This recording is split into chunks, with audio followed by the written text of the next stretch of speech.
Imagine living hundreds of years, exploring various lands, mastering the essence of magic itself, and even slaying the demon king only to think nothing of such achievements. But when your former party members begin to pass due to old age, you begin to rediscover memories you once thought insignificant and live life to the fullest, discovering what it truly means to live in the moment. Our story starts with our group of heroes heading to the royal capital, all wondering what types of celebrations are happening in town. The hero wonders what types of jobs they'll have in the future, especially because the Demon King is now defeated, prompting the priest to wonder if he can find a job where he can drink. The hero turns to the elf, Freeren, asking Freeren how she'll spend her life, especially since elven lives are very long. As the hero's party march through town, they are praised and celebrated, only to stand before the king, who acknowledges their party to house Himmel the hero, Eisen the warrior, Hyder the priest, and Freeren the mage. Thanking the heroes for slaying the Demon King, we cut to that night where the town is celebrating their newfound peace, cutting to Himmel, who tells everyone that there will be statues of them erected.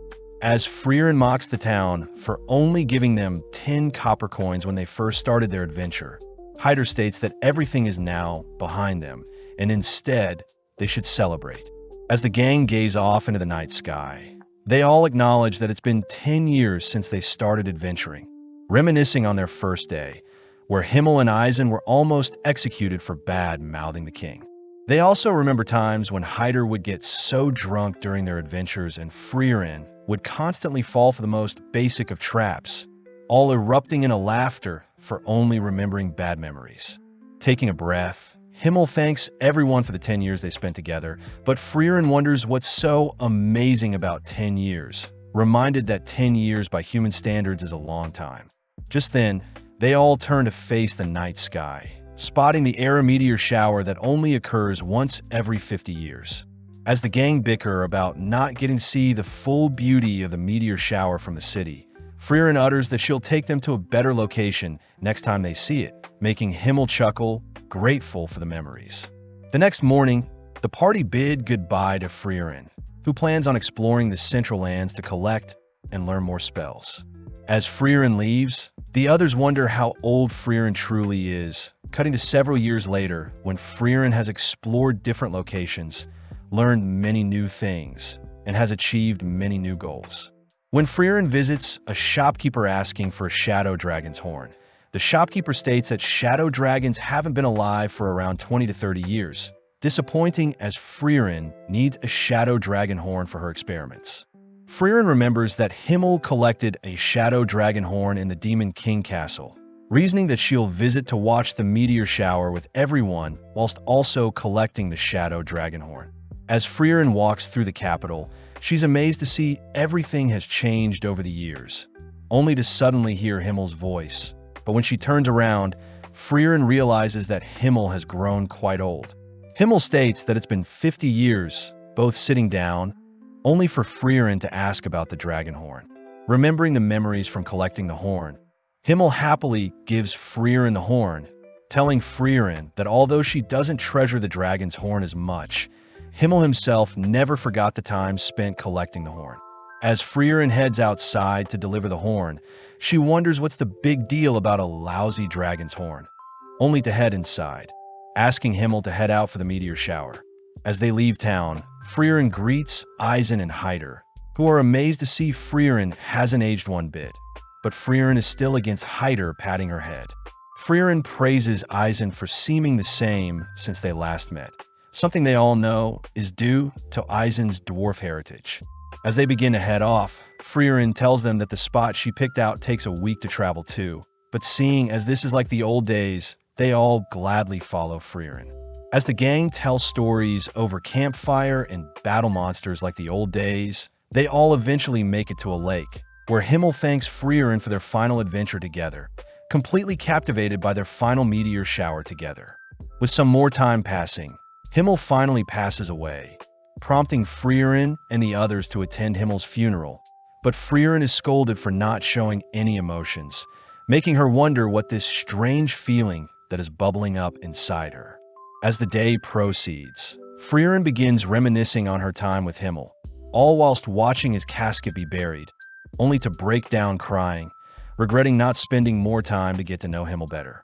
A few days afterwards, Hyder reveals that he'll be heading back to the Holy City, getting one last look at Freeren as Hyder states he'll probably pass away soon due to all the drinking. As Hyder bids Isen and Freeren farewell, Freeren reveals that she will be starting her new exploration into humans, asking Isen to accompany her on her new journey. But Isen reveals that he too has grown old, asking Freeren to not look so sad. Seeing as there is nothing left, Freeren bids Isen farewell, both heading in the opposite directions, only to cut to 20 years after Himmel's passing, where Freeren is lost in the forest outside the Holy City. Just then a young girl appears, asking if Freeren is lost, but when Freeren asks to know where Hyder lives, the young girl takes Freeren to Hyder's home. Freeren is happy to see that Hyder is still alive. Hyder admits that it wasn't too easy to pass away, surprised to hear that Freeren has brought some alcohol for his grave, but Hyder reveals he had stopped drinking ages ago. Seeing the adorable girl serve herself and Hyder some tea, Freeren learns the girl's name is Fern, a war orphan from the southern lands. Freeren finds it unusual for Hyder to adopt Himmel's kindness, but Hyder is more curious as to why Freeren is visiting him. Pleased to hear that Freeren just so happened to be visiting whilst on her adventure to learn more about humans. Hyder asks if Freeren would be willing to take Fern as her apprentice mage, but Freeren is sternly against this, reminding Hyder how easy it is for apprentice mages to pass away during battle. Understanding of Freeren's decision, Hyder gives Freeren an ancient grimoire from the tomb of Uig the Sage, a book meant to contain lost spells for resurrection and immortality. Amazed that such a grimoire still existed, Freeren states that it'll take at least 5 to 6 years to decipher the text, but upon hearing this, Hyder utters that he is indeed quite afraid of dying, asking for Freeren to give him the slightest hope for immortality. As repayment for the grimoire, Freeren agrees to teach Fern some spells. Cutting to later that day, where Freeren had finally managed to track down Fern waiting for her on the cliff of a forest, impressed that Fern is able to conceal her mana so well. Fern states that Hyder will give Fern the title of mage if Fern manages to blast a hole in a boulder across from them, something Freeren praises Hyder for setting Fern. Out of nowhere, Fern conjures a powerful beam of magic, but the beam falls short of reaching the boulder, giving Freeren some motivation to teach Fern. Happy to hear that Fern likes magic just like herself. Taking Fern to a nearby waterfall, Freeren tells Fern that long-range magic consists of 3 key factors, these being mana capacity, strength of firing the spell, and the level of the mage itself. When Fern confirms she knows this already, Freeren states that Fern's spell falling short means Fern is lacking in mana and firing strength, something Fern will need to spend time on. Seeing Fern upset, Freeren reminds Fern that her magic control is still very high, something very unique, especially for such a young age. That night, Freeren shares a meal with Hyder and Fern, only to end the night by studying the grimoire. With several years of Freeren training Fern passing by, all three spend time together whilst Freeren continues to decipher the grimoire, but having lost track of time, Freeren reports to Hyder that Fern has grown so much in 4 years. With Hyder happy to hear that, Freeren mentions how she'll probably finish deciphering the grimoire before Fern becomes a fully fledged mage. But as Freeren turns to check on Hyder's reaction, she spots Hyder has collapsed. Freeren helps move Hyder to his bed. Hearing Hyder apologize for the trouble, coincidentally asking Freeren to not look so sad. With Freeren promising to decipher the grimoire fast, Freeren first heads out to inform Fern that Hyder has collapsed, asking Fern to halt her training to look after Hyder. Sadly, Fern states that if she stops now, she won't be able to show Hyder how strong she's gotten before Hyder passes, revealing that Hyder was the one that saved her. Flashing back, a young Fern is seen grasping onto a necklace with a picture of her family, wondering if she should take her own life. Out of nowhere, Hyder appears, advising Fern to reconsider her actions as Hyder once had a friend that had passed away. Hyder states that his friend was the epitome of justice, and Hyder had wished that his life was taken instead of his friend. But since his friend is no longer with him, Hyder states that he'll stay alive to ensure the memories of his precious friends' lives on. With the young Fern remembering the memories she had with her family, Fern in the present declares that Hyder had always feared leaving Fern all alone. Therefore, Fern states that she wants to show Hyder she can fend for herself before Hyder passes away. With Freeren understanding Fern's wishes, Freeren states that she'll allow Fern to do as she pleases, heading back to continue deciphering the grimoire. As more time passes, Fern is seen continuing to improve her mana capacity and firing strength, all whilst Freeren finishes up deciphering the grimoire, only to confront Hyder, asking if Hyder already knew the grimoire didn't contain any spells to bring back the dead nor immortality. Hyder reveals that magic for immortality doesn't exist, happy to hear that Freeren now considers for a mage, meaning Freeren can finally take Fern with her on her travels. With Freeren realizing Hyder had tricked her into training Fern, Hyder states that her reward is in the nearby drawer, requesting for Freeren to take Fern and leave by tonight as Hyder fears his time is almost up. Freeren calls out Hyder for trying to act tough, revealing that Fern has been waiting to say goodbye to Hyder, breaking down as Freeren orders Hyder to spend his remaining time with Fern. As Freeren goes on a walk, Freeren learns that Hyder had saved Fern knowing that Himmel would have done the exact same thing, leaving Hyder and Fern alone, only to confirm that Fern had managed to reach the boulder. The next day marks the death of Hyder, prompting Fern and Freeren to pour out some booze on Hyder's tombstone, only for them to head elsewhere. With 26 years passing since Himmel's death, Fern and Freeren continue to adventure together, both completing tasks in order to acquire new spells. Their most recent spell produces warm tea, whereas some previous ones involved removing rust from bronze statues and turning sweet grape sour. As the two head to their next adventure, they meet up with an old lady, only to be guided to a disheveled statue of Himmel. The lady reveals that her town was attacked by a monster years ago, but luckily Himmel had arrived and saved them, ultimately leading to a statue of Himmel being erected in his honor. When the old lady mentions how sad it is to see the statue all beat up, Freeren corrects her, stating that it's Himmel's fault for accepting a statue of himself to be made in the forest, something that reminds the lady that there was an elf accompanying Himmel at the time. Without saying any more, Freeren helps clean up the statue, pleasing the lady, but the old lady finds it sad that the scenery around the statue is too plain. Before Freeren can use a spell to grow some flowers, Freeren suddenly remembers Himmel's favorite flower, the blue moon weed. As the old lady takes them back to her home, she's surprised to hear Freeren knows about the blue moon weeds, as they used to grow in a nearby forest, but have since long died out. Seeing Fern acting weird, Freeren asks to see what Fern is hiding, discovering that Fern was trying to hide seed rats in her coat, intending on setting them free. With both girls heading out, Freeren states that they'll be heading to the nearby forest in hopes of finding some blue moon weeds, something Freeren acknowledges is for her own selfish desires. With several months of Freeren and Fern searching for the blue moon weed, the girls grow used to spending time in town with the old lady and out in the fields. One day, Fern has a chat with the old lady, sad to see that Freeren is fixated on searching for this non-existent flower, even though Freeren could be saving lives.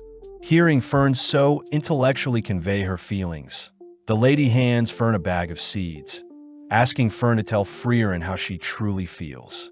Mustering up the courage, Fern tells Freeren how she feels, prompting Freeren to apologize as she promises to end her search soon. Fern demands to know when, but Freeren points out that a nearby seed rat has stolen the seed bag the old lady gifted Fern and is leaving behind a trail they should follow. As the girls chase after the seed rat, Fern wonders why Freeren is so fixated on collecting spells, but Freeren states she only started collecting spells because a special someone had complimented her vast knowledge of spells. As both girls stop in front of an abandoned building, Freeren states that seed rats often hide seeds in different locations, but when Freeren spots a blue petal fall from the top of the building, Freeren flies to inspect her findings. Flashing back, Freeren remembers a time when Himmel had told Freeren his favorite flower was the blue moon weed and had wished he could show Freeren one day. On top of the building, Freeren is amazed to see so many gorgeous blue moon weeds, grateful to finally lay eyes on them. As Fern flies after Freeren, Fern still can't understand why Freeren loves collecting spells. But Freeren reminds Fern that Fern became a mage to impress Hyder, something very similar to Freeren's situation. As the girls return to show off their work to the old lady praises the girls for decorating the statue, but before Freeren leaves, she repays Himmel for his gift in the past. On the 27th year since Himmel's passing, Freeren and Fern are seen visiting a trading city of Worm, where Freeren is asked to split up to restock on supplies. When Fern calls out Freeren for making her buy everything, Fern has a bad feeling when Freeren goes off on her own to buy things, having bought a massive skull in the past, clothes dissolving potions, and even random books. When the two split up, Fern chooses to follow Freeren, fearing their traveling expenses will go to waste, but spots Freeren in front of an accessory store. With Freeren distraught at what to purchase, Freeren ends up settling on something, prompting Fern to continue to tail Freeren. Whilst passing through some alleys, Fern wonders if she should leave Freeren be, but when she overhears that Freeren is planning on buying some desserts, Fern gets jealous, having not had any desserts in months. Following Freeren into a smoky tavern, Fern gets worried that Freeren is lost, spotting Freeren speaking with some scary-looking men. As Freeren leaves the tavern, Fern notices that she's heading back to the inn, rushing to finish off her duties, only to apologize for finishing shopping so late. Brushing that aside, Freeren takes Fern to a dessert store in town, allowing Fern to buy whatever dessert she wants, revealing that she had been saving up money to treat Fern and herself. When Fern asks what Freeren would like, Fern corrects herself, stating that she already knows Freeren wants Merker pudding, reminding Freeren of her time with the heroes, where Himmel had mentioned that he knows Freeren's favorite dessert is the Merker pudding. When Freeren feels bad for not knowing much about the others, Himmel mentions his favorite food is an omelet. Eisen's favorite food are sour grapes, and Hyder simply loves alcohol.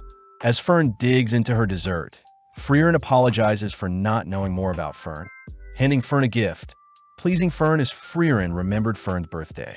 Fern smiles upon receiving a hair ornament, telling Freeren that it's enough of a birthday gift that Freeren remembered her birthday, confusing Freeren.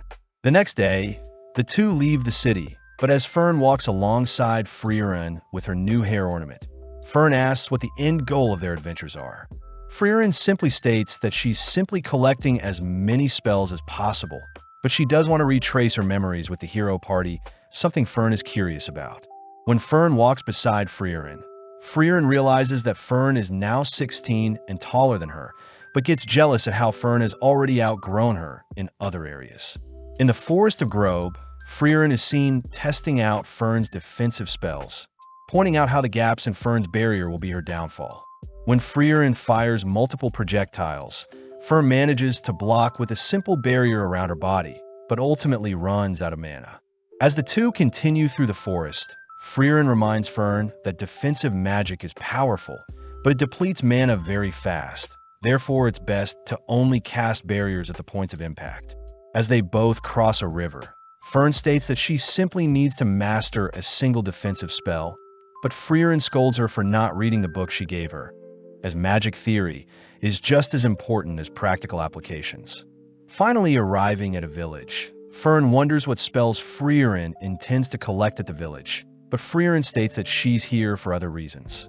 Upon approaching some villagers, a village elder immediately recognizes Freeren's white elven hair, leading Freeren to where Qual was sealed. Along the way, Freeren tells Fern that Qual is the Elder Sage of Corruption, a demon that terrorized people for 80 years, up until Himmel and his party sealed him. When Freeren wonders how the Elder knew who she was, the Elder reveals that Himmel would always visit up until his passing, and spoke highly of Freeren, stating that she would take over and watch the seal when Himmel himself was gone. Upon arriving at Qual's seal, Freeren confirms that the seal is indeed weakening, so Freeren will break the seal and defeat Qual the next day. With Fern and Freeren staying the night, Fern deduces that Freeren was the one that sealed Qual, wondering why the heroes chose to seal it over slaying it. Freeren reveals that their party were unable to defeat the demon, as Qual was a powerful mage, having invented the Zoltrak piercing spell, first of its kind that could pierce any sort of defense and destroy the target's body. Legend says that 40% of adventurers and 70% of mages were defeated by that single spell. But hearing something so powerful, Freeren wonders how Qual could be defeated, but Freeren reveals such a powerful spell has its downsides. When Freeren continues to ask more questions, Freeren scolds Freeren for not reading the book she gave her, uttering that Freeren will have her questions answered tomorrow. With the big day arriving, the two girls stand before Qual, only for Freeren to warn Freeren to be on guard, all whilst Freeren lifts Qual's seal. Glad to be free, Qual learns that he's been sealed for 80 years and that the Demon King had been defeated in his absence.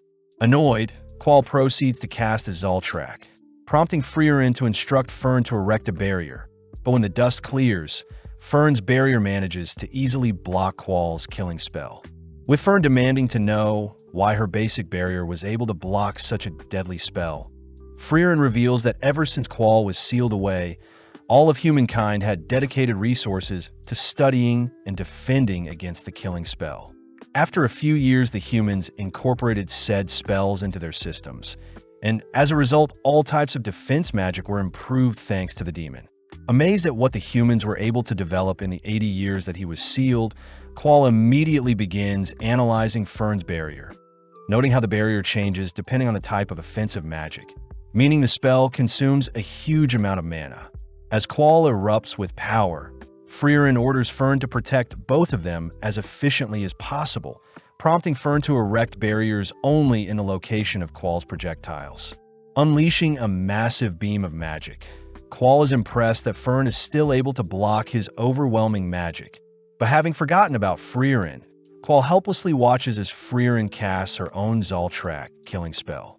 As Qual begins to disappear, Freeren and Freeren head back to the village where Freeren is thanked by the village elder, grateful that they can now live in peace. When the elder hands Freeren his hat, Freeren recognizes the elder as the cheeky brat that flipped her skirt when they first sealed Qual. As the girls leave by carriage, Freeren is seen finally reading the book Freeren gave her, but Freeren is glad that she could fulfill Himmel's trust and bring peace to the village once and for all. With the girls heading over to the Grand Channel, Freeren is sad to see the beach is littered with debris, unfortunate as the nearby village used to all clean the beach, but now there isn't enough manpower to tidy up the beach. The village elder requests that Freeren clean up the beach, handing Freeren a grimoire belonging to the legendary mage Flam. But Freeren notices something suspicious. As Freeren accepts the offer, the elder leaves for now, but Freeren states that she believes the grimoire is fake, something that Freeren already knows. Freeren is happy to see that Freeren has been studying, revealing almost all books about Flam are usually fakes, but Freeren states that she needed an excuse to help return the beach to its former beauty. Skipping ahead to when snow has begun to fall, Freeren is seen visiting a local bakery, chatting with the shopkeeper as Freeren has been frequently purchasing bread from the bakery in the past 3 months. With Freeren noting how it's already winter, Freeren returns to a messy room, disappointed as Freeren is still asleep. As Freeren struggles to leave her bed, Freeren is forced to help prepare, feed, and dress Freeren, dragging the sleepy elf through town and towards the beach. As the girls begin cleaning the beach, Freeren points out how sloppy Freeren is, having been forced to take care of Freeren as if she were Freeren's mother. Freeren wonders how Freeren behaved during her time with the hero party, but Freeren mentions how they were all very okay with Freeren oversleeping, but Freeren did get scolded once. With Freeren curious to know more, the girls wrap up the day with a big fire using the debris, only to enjoy a nice dinner, reporting to the elder that they only have 1/3 of the job left. The elder wonders if the girls will be done by the New Year's festival, something Freeren says will be possible, but when the elder mentions how Freeren can finally join them and watch the sunset this time, Freeren acts awfully cold. The next day, Freeren asks if the reason Freeren wanted to clean the beach was related to the festival, learning that every new year, the villagers would watch the sunrise. Freeren mentions how the beach is meant to beautifully reflect the sunrise, but admits that she never woke up early enough to actually watch the sunrise. With more time passing by, Freeren continues to nurture our poor Freeren out of bed, both exploring the wrecked ships, discovering hidden gems, only to officially clean the beach of all debris. Completely mesmerized by the beach's beauty, the elder asks if Freeren will be joining them for the sunrise this year, shocking Fern when Freeren agrees to wake up early to see the sunrise. Fern wonders if Freeren will be able to wake up in time for the sunrise, but Freeren states that she'll simply stay up all night and that she wants to see what's so amazing about this sunrise. As Freeren stays up that night, she thinks about a time when Himmel had scolded Freeren for sleeping in and missed the New Year's sunrise in the same village. Confused as to why a mere sunrise would cause Himmel to be so upset they didn't get to see it together. Sadly, during the morning, Fern realized that Freeren is fast asleep, forced to drag Freeren out of bed, fearing that they'll miss the sunset. With both girls staring out into the horizon, Freeren notes how there is nothing special about the sunrise, but upon seeing that Fern is mesmerized by the sunrise's beauty, Freeren admits that Himmel was right, as she's enjoying the sunrise with Fern.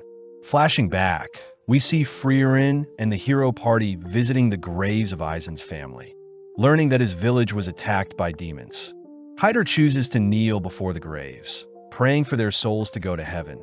But Eisen mentions how he doesn't believe in the afterlife, prompting Freeren to reveal that thousands of years ago, everyone believed there was no afterlife. But since magic can't observe where souls go, it's hard to define what is truth and what isn't.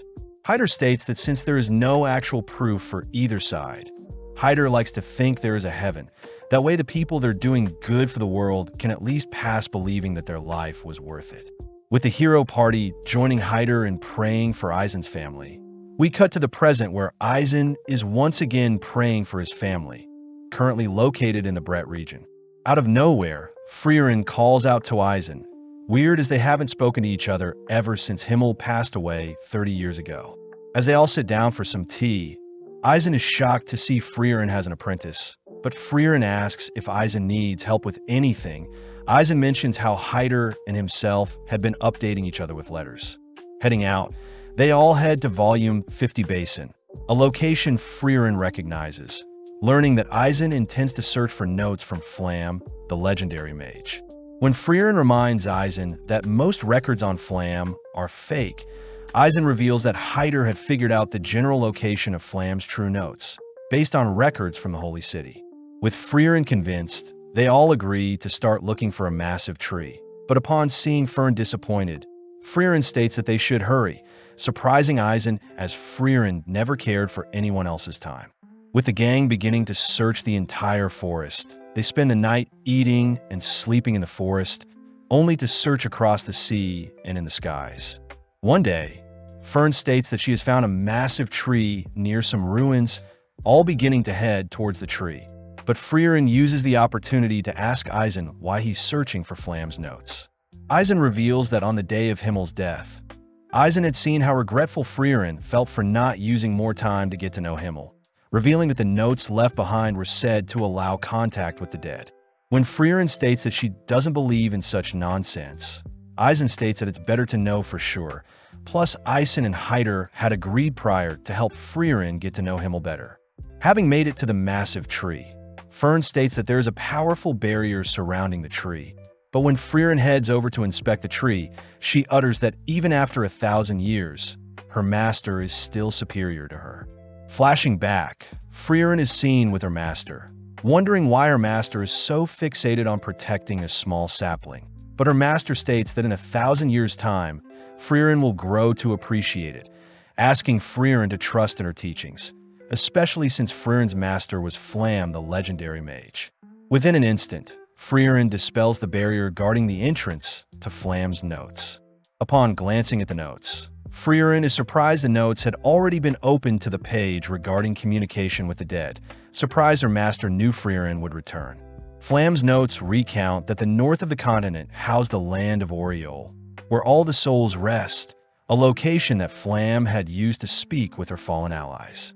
When Fern wonders if the notes can be trusted, Eisen reminds Freeren to consider the best-case scenario when unsure, prompting Freeren to reveal that Oriole is in the same direction as Indy, the current Demon King Castle. With Eisen asking Freeren to go for Himmel's sake, they all head back home via carriage, where Freeren is fast asleep, dreading the thought of going to such a cold place like the Demon King's castle. Sparking up a conversation, Eisen asks how Freeren is treating Fern, impressed to hear that Freeren is retracing her adventures with the hero party, but is also trying to get to know Fern better. Hearing this, Eisen thinks back to how cold Freeren was back then, having never imagined Freeren would take on Apprentice, but reassures Fern that Freeren is a great teacher. As they all return to Eisen's home, Eisen apologizes for not coming with them, checking to see if Freeren remembers the path to Indy, relieved to hear Freeren still remembers it to be through the Will region, across the Regal Canyon and past the Northern Land checkpoints. As Freeren begins to leave, Eisen informs Fern that it'll be a 10-year adventure, reminding Freeren of her adventure with the hero party, but Freeren states that it won't take too long. As Fern leaves with Freeren, Fern thinks about how she spent half her life with Freeren, flashing back to one of Fern's last conversations with Hyder. Hyder jokes about haunting Fern if she doesn't behave around Freeren, but Fern surprises Hyder with how mature she's grown, making Hyder promise to visit her when he passes. With Fern resting by Freeren's side, the girls ride a carriage to the nearby town of the Will region. But as the girls head through town, they're stopped by a shopkeeper that warns the girls not to go into the mountains. The shopkeeper says there are rumors of ghosts taking people away, but when Freeren gets curious about what type of ghosts, the girls head around town asking for everyone's stories. Apparently, the townsfolk saw ghosts of their departed family in the mountains, with some people saying that the ghosts spoke. When Fern wonders if it is the work of undeads, Freeren states that undeads wouldn't appear as ghosts, as undeads normally appear in the form of rotting corpses or skeletons. With the girls heading to the rooms, Fern notes how Freeren probably knows what is causing the ghosts to appear in the mountains, but is cut off when Freeren states that they'll only be staying for a single night in town. Fern demands that Freeren help out the villagers, but seeing Fern so serious about helping the villagers, Freeren agrees to help. As both girls head into the mountains, they explore the locations of said disappearances, where Freeren quizzes Fern on what type of magic created the ghosts, satisfied to hear Fern believes it's illusion magic. Heading deeper into the mountains, Fern briefly remembers a monster that used illusion magic to hunt its prey. A monster Freeren states is the Einsam. The Einsam usually uses illusion magic, creating phantoms of people's loved ones to lure them and only to devour the targets. Luckily, Freeren mentions how the Einsam's illusion magic can be easily destroyed by a mage's projectile, but warns Fern that it may be difficult, as Freeren had to destroy the illusions of her master begging for her life. Upon entering a misty forest, Freeren orders Fern to prepare for the worst, only for Fern to spot an illusion of Hyder in the distance. Preparing to destroy the illusion, Fern suddenly hears Hyder speak fondly of her, realizing the monster is using Fern's memories to put Fern at ease.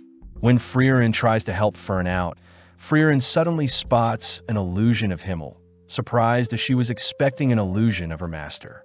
Wondering if she has changed, Freeren nonchalantly destroys Himmel's illusion, clearing the misty forest and revealing the Einsam to Fern, prompting Fern to disintegrate Hyder's illusion and the monster. As Freeren reassures Fern that Hyder won't be mad that Fern struck an illusion of him, the girls head into the Regal Canyon, spotting a massive crimson dragon along with its nest, where Freeren spots the grimoire she's been looking for. Freeren states that dragons use magic-infused items to build their nest, asking Fern to take out the solar dragon. But when Fern conjures a powerful spell, her spell simply deflects off the dragon's thick exterior. With the dragon now awake, Freeren cries that they should flee, forcing Fern to lure away the dragon. But having barely managed to lose the dragon, Fern cries that as mages they will have a hard time defeating the dragon. Freeren acknowledges Fern's cries, uttering that they'll need some help as we flash back to when Freeren and Eisen were camping out in the forest.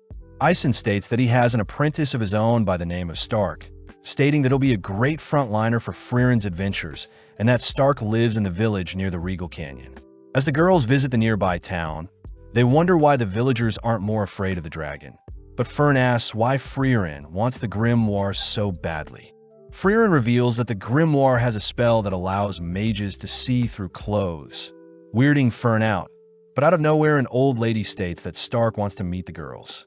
Surprised, the girls follow the old lady, learning that 3 years ago the Crimson Dragon had massacred their town. But luckily Stark had arrived, scaring the dragon away, and ever since has been protecting their town. Upon arriving near a massive rocky wall, Stark is seen playing with some town kids, only to greet Freeren and Fern, asking them to not agitate the dragon so much. Stark tries to point out that he received a mark from the dragon in the past, but Freeren simply asks for Stark to drop the act. When Stark learns that Freeren used to adventure with Ison, Stark asks for the old lady and kids to give them some privacy, revealing that he's proud that he abandoned Ison. Freeren asks why Stark doesn't just slay the dragon, but Stark wants to know why the girls are here, learning that they've come to recruit Stark and also want the grimoire in the dragon's nest. Stark gets confused as to why Freeren wants the grimoire so badly, but doesn't mind joining Freeren's party, but reveals that he has had trouble defeating the dragon, asking for Freeren's help. Freeren states that they can defeat the dragon together if Stark distracts the dragon for 30 seconds. But upon seeing Stark refuse such an offer, Freeren deduces that Stark has never fought a monster before. Stark breaks down, begging for Freeren's help, admitting that when he first confronted the dragon, he was so scared seeing the beast, but strangely after a while the dragon flew away, and Stark was praised by the villagers. With Fern disgusted by how pathetic Stark looks, Freeren states that she has full faith in Stark, heading over to the massive fissure in the nearby wall, only to realize something about the fissure. As the girls leave, Freeren states that they'll be meeting back here tomorrow, hinting at the fact that Stark should use this opportunity to grow. That night, Freeren and Fern enjoy a nice dinner, all whilst the villagers praise Stark for being a kind person. Fern still can't help but see Stark as a cowardly boy, but Freeren brings up the first time Fern fought a monster, apologizing for teasing Fern. With the girls heading back to their inn, Fern wonders why the dragon doesn't just attack the village, but Freeren hints at the fact that it may be Stark, suggesting that Fern visit Stark if she's curious about who he is. With Fern heading to visit Stark, Freeren sits in her room, thinking back to when she had asked Ison if Stark is strong. Ison reveals that Stark was the only person to have fled like a coward when the monsters attacked his hometown, someone Ison states is exactly like himself. Hence he taught Stark everything he knew. In the dead of night, Stark is seen wielding his axe, cleaving it into the rocky wall, digging a deeper and deeper fissure with every swing. With Stark standing before the giant fissure, Stark turns to spot Fern behind him, having just been caught for creating the massive fissure. Fern asks why Stark doesn't just slay the dragon terrorizing the nearby village, but Stark states that since the dragon hasn't attacked yet, there is no need for him to slay the beast. As Stark begins to leave, Fern asks if Stark will slay the dragon when it does attack. Learning that although Stark knows the village depends on him, he still might consider running if the dragon is too great. Stark reveals that he had gained a mark on his face during a spar with his master Ison, believing that Ison was mad at him as Ison never praised Stark. Leaning in to inspect Stark's hand, Fern concludes that Stark would never run from a fight, confusing Stark as he wonders how Fern would know. Fern reveals that on her first battle with a deadly monster, Fern had begun to flee in terror, but when she realized Freeren wouldn't help her, Fern had no choice but to steel her resolve and fight. Fern states that although Stark is a coward, she believes Stark will rise to the challenge to protect the village when the time comes, something that makes Stark think about Ison. Fern is seen reporting her chat with Stark to Freeren, but when Freeren heads to the fissure to look for Stark the next day, she's disappointed to see that Stark has fled the scene. When Freeren states that they'll be slaying the dragon instead, Fern refuses to leave the safety of a nearby tree, but out of nowhere Stark appears, asking if he only needs to distract the dragon for 30 seconds. Stark states that if he were to pass away during the battle, Stark asks for Freeren to guarantee the dragon is slayed, confusing Freeren as to why Stark is willing to give his life for the safety of the village. Stark reminds Freeren that he lived in the village for 3 years, cutting to later that day where the three are now standing before the red dragon, prompting Freeren to tease Stark for shaking out of fear.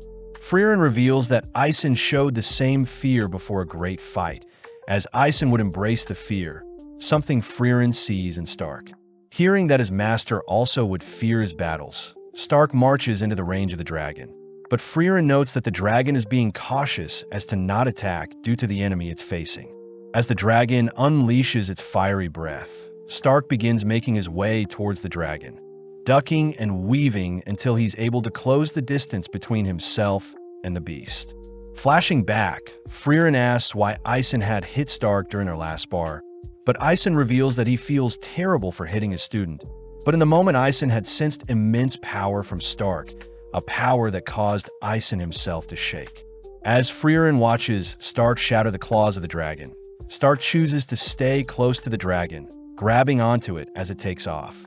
Being flung into the air, Stark senses that the dragon is lining up another breath of fire, swiftly gripping his axe, only to cleave the dragon into the ground.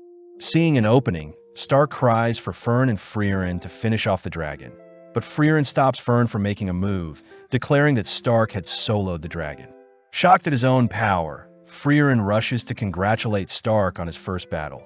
But more importantly, Freeren is excited to steal all the loot in the dragon's nest.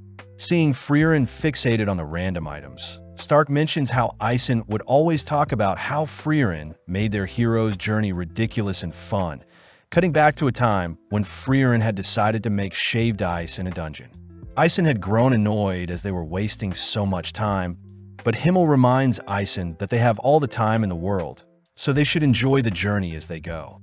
As the three return to tell the village the good news, they all begin heading out, only to try out the grimoire. Fern uses the spell to see through Stark's clothes, disgusted that he's so small, but Stark states that he'll be joining Freeren and Fern on their future journeys. In the fortress city of Vol, located in the Regal Canyon, Freeren and gang are refused entry towards one of the northern checkpoints by the guard, hearing that monsters are more active than ever. As the guard heads to chat with the Castellan, they warn the gang not to cause trouble in the town, but Freeren is perfectly okay with staying in town, planning on exploring the magic shops in town. Seeing Fern's cold glare, Freeren states that she'll head over to book them a room, but when Stark offers to get food with Fern, Fern's glare sends Stark in search of food alone. Now alone, Fern overhears that the Northern Army plans to defeat the enemies in 2 years, meaning their checkpoint won't be open for another 2 years. Cutting to Stark, he has entered a familiar tavern, served the Jumbo Berry special dessert. Confused as he used to split the dessert with Ison, but now the dessert looks so small. Stark notes how he has gotten bigger, having saw his master's broad shoulders as something to admire, but after some time, he outgrew his master. Out of nowhere, Fern appears, eyeing down Stark's dessert, but instead Fern chooses to order a glass of milk, diligently sitting next to Stark. Fern asks how Stark would feel staying in the city for 2 more years. Relieved to hear that Stark thinks it's annoying as well, but Stark gets weirded out by how Fern is acting. Both heading outside to assess the walls, Stark asks if they could simply fly over the gates. But Fern reminds Stark that a barrier has been erected to prevent flying monsters from entering. With no other choice, they head over to the Merchants Guild, but are sad to learn that all trades towards the northern land have been shut down, meaning that they can't sneak out via that way either. Coming up with another idea, the two decide to visit the Black Market and Thieves Guild, using Stark's connections and demeanor to find a solution, but sadly there is still nothing that can be done. As the two stand above the walls overlooking the view, Fern wonders why Stark is being so cooperative, deducing that Stark has an ulterior motive to leave the walls, but Stark simply utters that he's running out of time. Stark mentions how Ison and himself visited this exact location when he was younger, telling Stark stories about how he visited the northern lands with his hero party and had enjoyed every second of the 10-year journey. Stark reveals that he intends on having a great journey with Fern and Freeren, promising to return and repay Ison with stories of his own before Ison passes.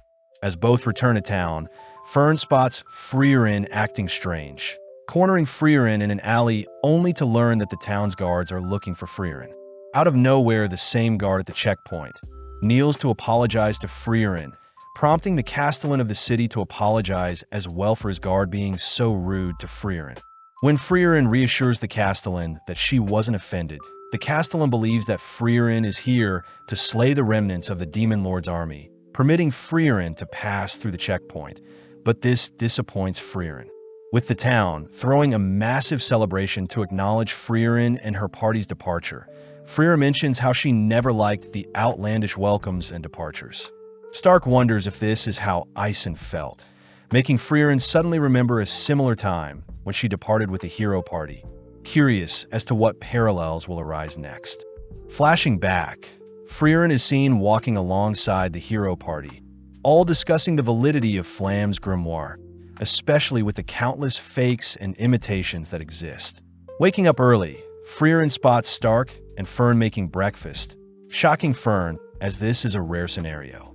Later that day on Ung Road, the gang were tasked with clearing a path for a merchant, grateful as the road had been blocked off due to a landslide.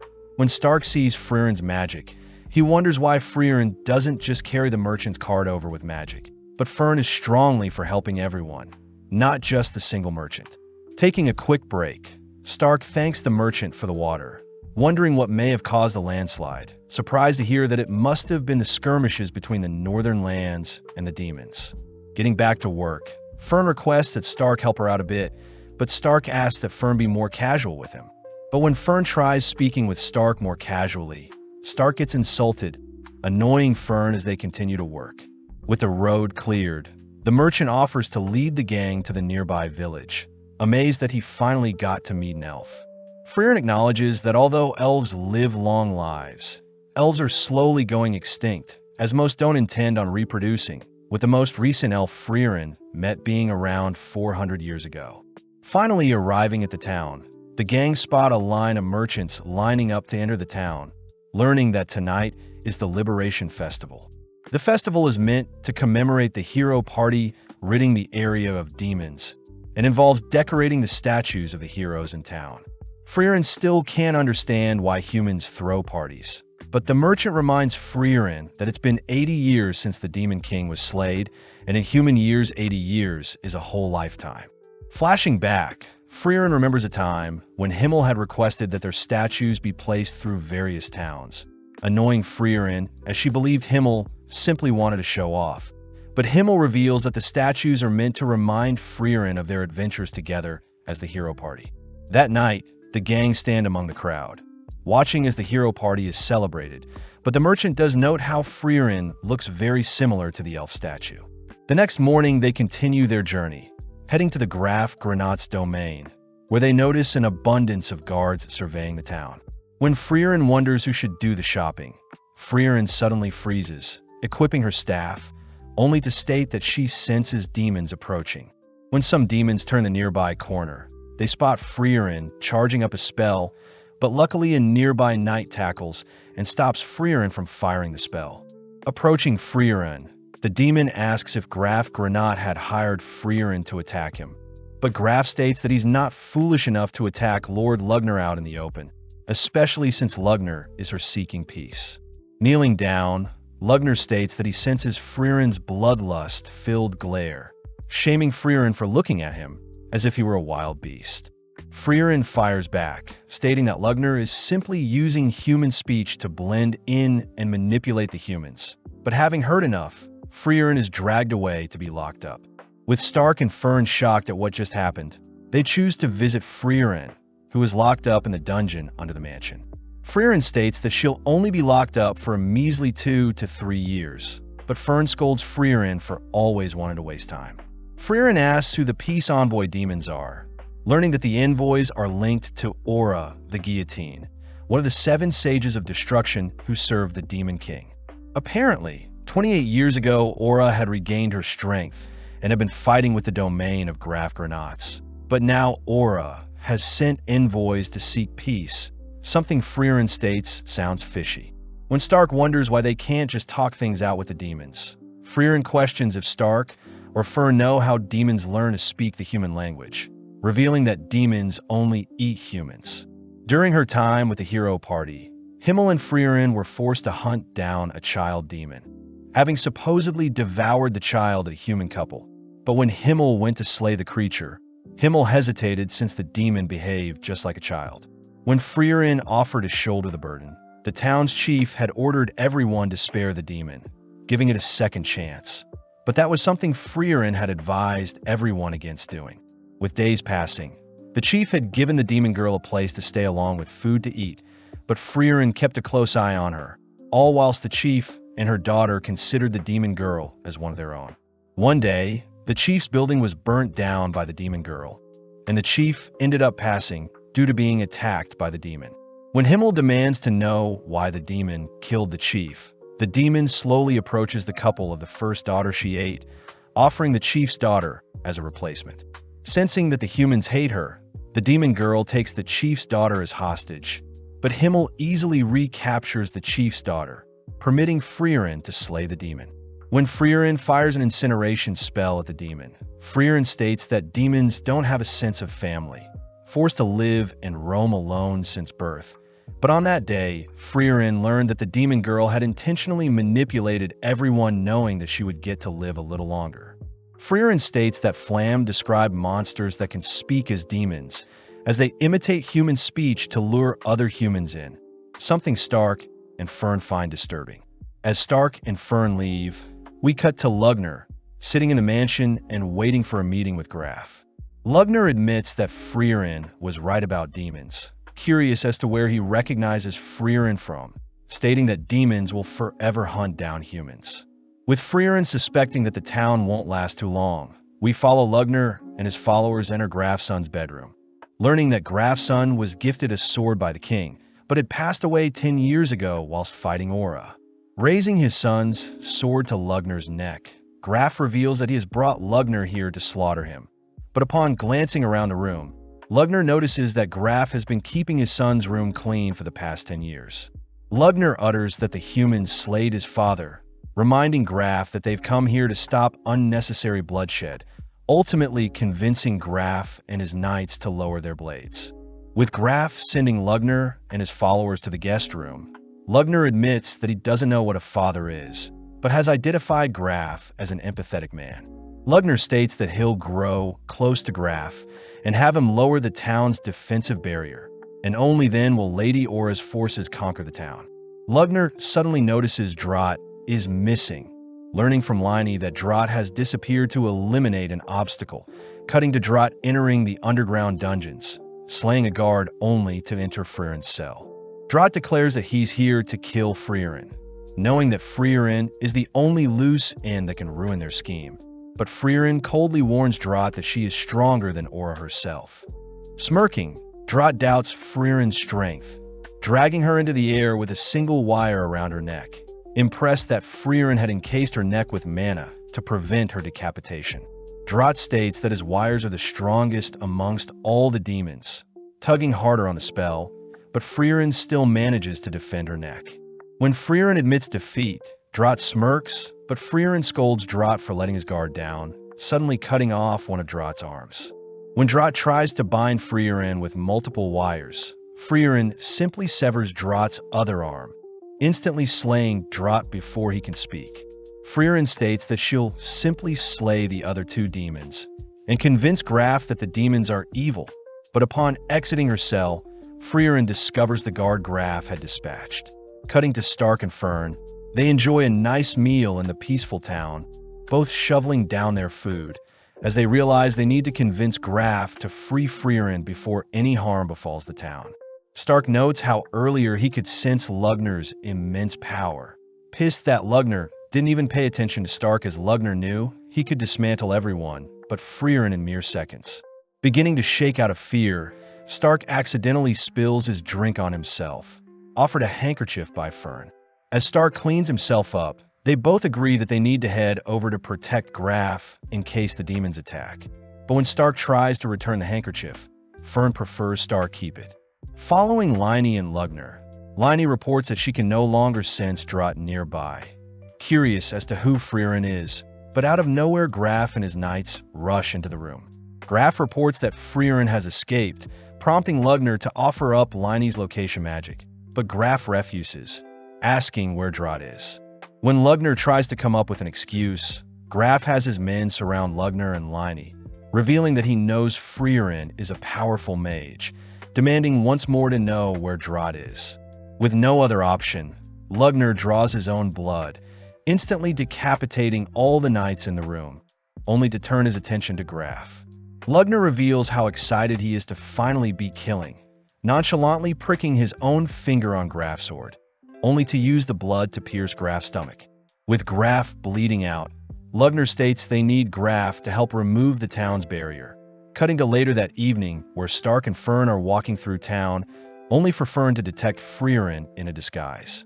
Freeren asks why Freeren escaped, learning that Freeren disposed of one of Lugner's demons, but had to escape since the guard outside her door was killed, and Freeren didn't want to be blamed for slaying the guard, since demon corpses dissipate into mana and leave behind no trace. Freeren states that she'll be leaving town, but Freeren and Stark remind Freeren that there are still demons in town, making Freeren suggest that Freeren and Stark handle the demons in town. Seeing the two unsure about their skills, Freeren reassures the two that they'll be fine, inspiring Freeren to drag the cowardly Stark towards the demons. At the same time, Freeren detects a powerful ball of mana 10 kilometers from town watching them, deducing that it must be Aura the guillotine, but knowing that Aura is strong, Freeren reasons she should finish this quickly. In the dead of night, Freeren and Stark sneak past a body of water, heading over the walls of Graf's mansion, only to enter into the mansion through one of its windows. At the same time, Lugner tells Graf about his love for magic, revealing that most demons spend their entire life researching and honing their own particular magic. But Lugner does acknowledge how strange magic is, admiring Flam's unique barrier that prevents any type of demon from entering. Lugner speculates that Flam's genius barrier casted 1,000 years ago is stronger than any present spell, but since Graf and his Granat family has maintained the barrier for generations, Lugner demands to know how to control the barriers, leaving Lugner to consider his options. Lugner orders Liney to search for any grimoires in the bedroom, whilst he searches the study room. Seeing an opening, Stark sneaks into Graf's room, attempting to free Graf, but his trembling hands fail to cut the magic binds around Graf. Graf asks Stark to take his Granat amulet and flee with the citizens, but Stark refuses, stating that he won't leave Graf behind. Out of nowhere, Lugner and Liney reappear, demanding to know if Graf knows Stark, but Graf simply states he's a lost child. When Lugner agrees to let Stark flee, Graf feels bad, spotting how much Stark is trembling, but Stark gets annoyed that Lugner is underestimating him. Gripping his axe, Stark dashes behind Lugner, managing to land a slash, but Lugner simply uses his blood to repel Stark backwards, conjuring a massive blood hand to pin Stark to the ground. Lugner praises Stark for trying to fight him solo, but Stark reveals that Freeren has been with them undetected, giving Freeren opening to land a powerful spell onto Lugner. With Lugner confused as to how Freeren avoided Liney's detection, Lugner demands to know what spell he was hit with, shocked to hear that Freeren had learned the killing spell Zoltrak. Lugner utters the ordinary demon Zoltrak spell shouldn't have damaged him so badly, but Freeren ignores his stalling, preparing to finish off Lugner, but Liney steps up to fight. Stark reasons that they should get Graf some help first, both fleeing with Graf for now, but Lugner reveals that his blood is on Freeren and Stark so they can chase them after he's healed up. Liney offers to hunt them down herself, but Lugner reveals that Freeren's Zoltrak spell has been modified to a demon-killing spell, a modification of Zoltrak that specializes in slaying demons. Seeing Freeren's silhouette earlier, Lugner remembers an elf by the name of Freeren, being the person that helped analyze the initial Zoltrak spell, but was also granted the title, Freeren the Slayer, for most demons slayed in all of history. As Freeren descends upon Aura and her army, Stark and Freeren have managed to get Graf some help, grateful as he promises to pardon Freeren, as Freeren was right to not trust the demons all along. Stark gets excited as Freeren can now roam through town freely, but Graf hears that Freeren was the elf from the original hero party, disgraced to have imprisoned one of the saviors of his family's land. Greeting Aura, Freeren acknowledges that it's been 80 years since they last fought, asking if Aura would retreat now. Smirking, Aura has some of her men slash at Freeren, but Freeren nonchalantly dodges, noting that Aura has more puppets than before. Freeren knows how only powerful demons with enough magic can control an army, but Freeren does despise how disgusting Aura's magic is, recognizing some of the suits of armor being controlled, declaring that she'll kill Aura once and for all. As Aura takes out her scale of obedience, we cut to Graf explaining the reason why Aura is one of the 7 sages of destruction, revealing that her scale allows Aura to weigh her soul's mana capacity with another, and the soul with the greater mana capacity gains control of the other for eternity. Freeren asks if there is a counter, but Graf does mention how the scale does judge fairly. So the only way is to have someone with a greater mana capacity face Aura, but this hasn't been done in the past 500 years. Graf also reveals that souls with great wills can temporarily break the mind control, but Stark knows that it's a temporary solution, since Aura would simply get rid of those with strong wills to avoid any loose ends. As Freeren continues to dodge and evade Aura's army, Aura grows amused seeing Freeren dancing around, but Freeren enchants her staff, immediately freeing the men around her from Aura's curse.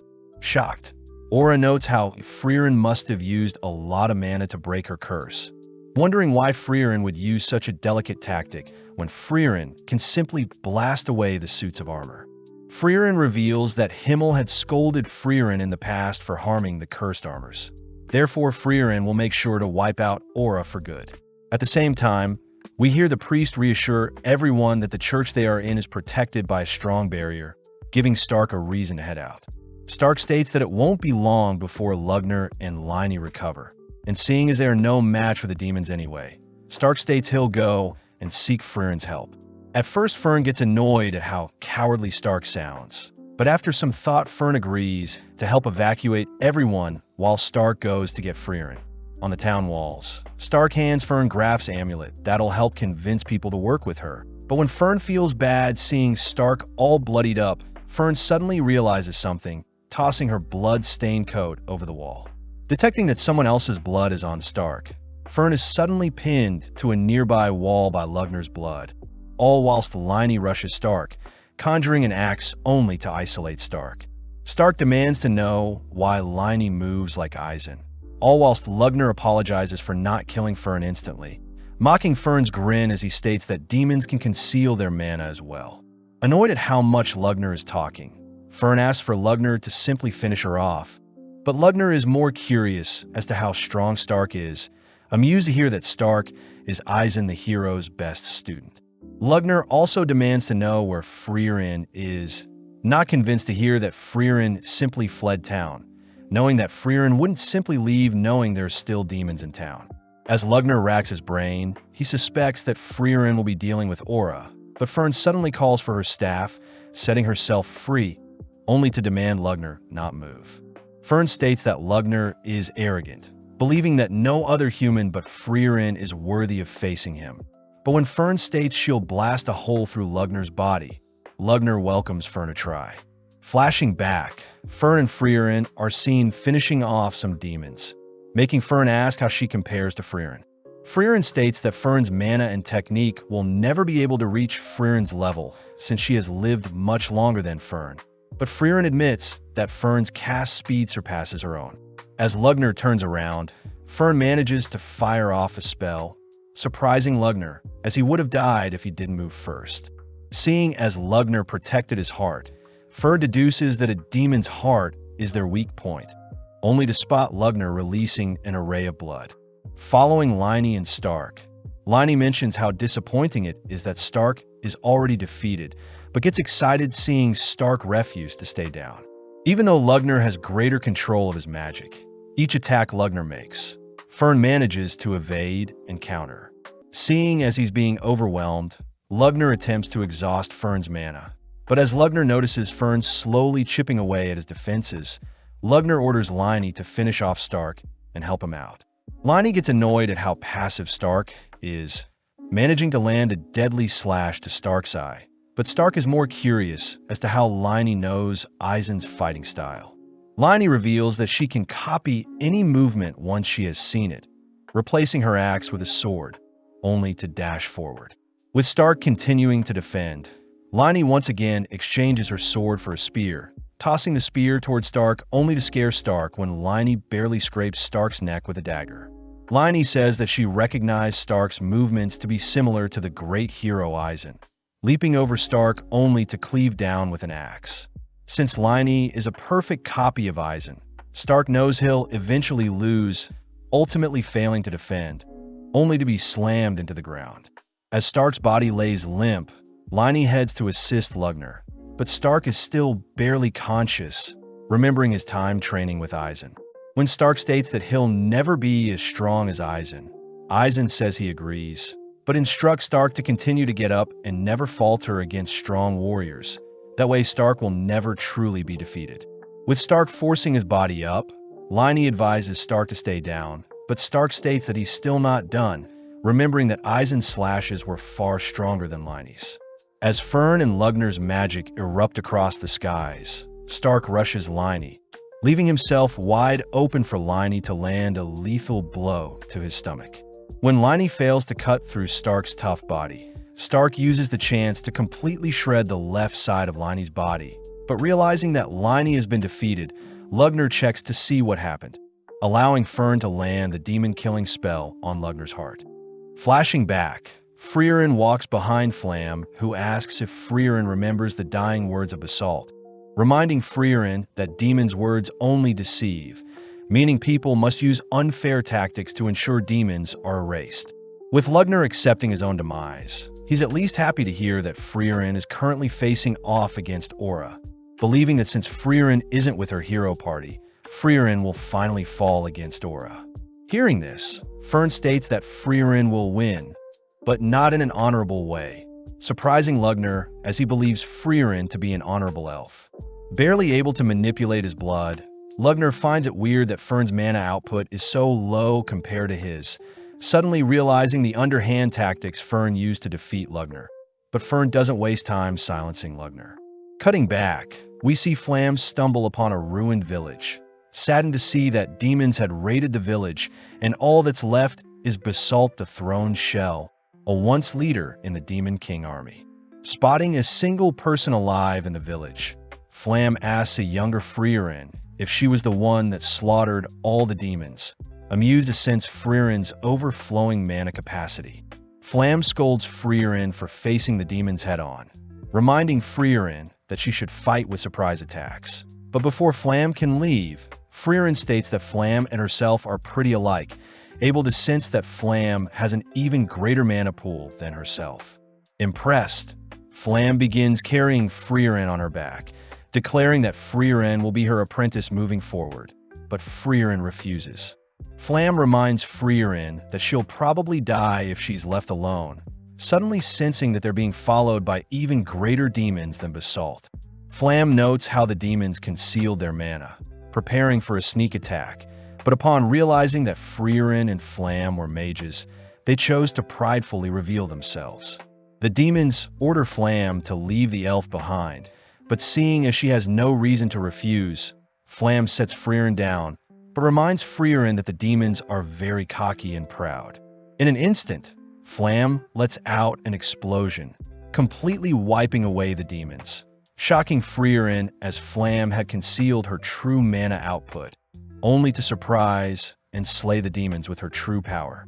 Flam admits that the tactic is quite frowned upon, but taking Freeren home, Flam is happy to see that Freeren is recovering quite quickly.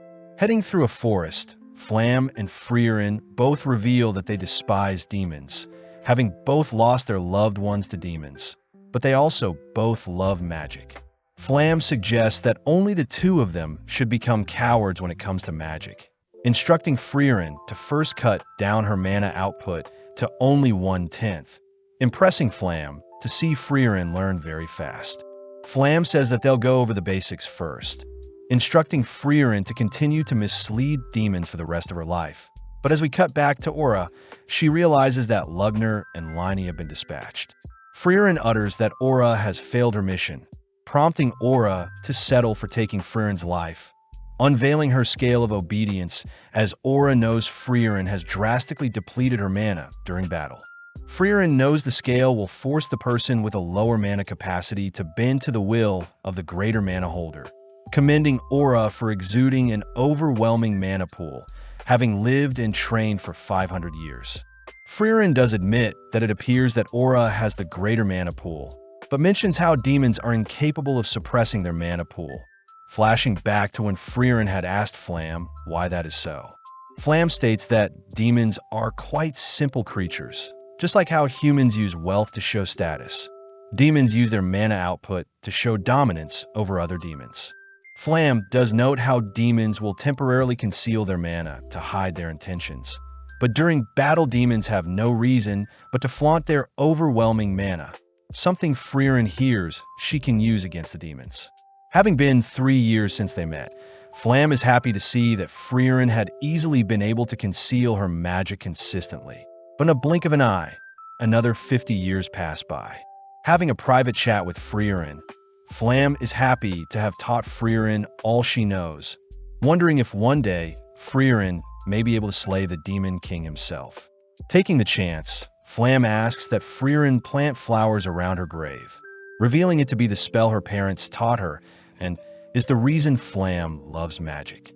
With Freeren asking to learn the spell, Flam advises that Freeren remain hidden until she defeats the Demon King, prompting Freeren to uphold her promises when Flam passes away.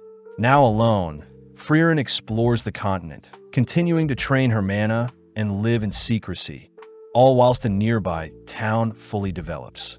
One day, Himmel, Eisen, and Hyder visit the nearby woods, running into Freeren, having heard that Freeren is a wise elf, but Freeren reassures the party that she is nothing special.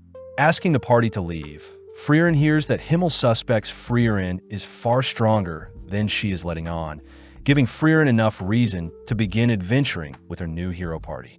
Having activated her scale, a dense ball of mana for both Freeren and Aura appear, prompting Freeren to ask if Aura is truly confident she'll win. Smirking, Aura recounts how Freeren had only made a name for herself 80 years ago alongside the hero party, scoffing at Freeren's shameful mana output as it has remained the same since they last met. With Aura's mana ultimately tipping the scale in her favor, Aura prepares to sever Freeren's head, but strangely, the scale begins to tip in Freeren's favor. Freeren takes the chance to point out how simple-minded Aura is, revealing that she had been concealing her mana all this time, shocking Aura as she calls Freeren's bluff.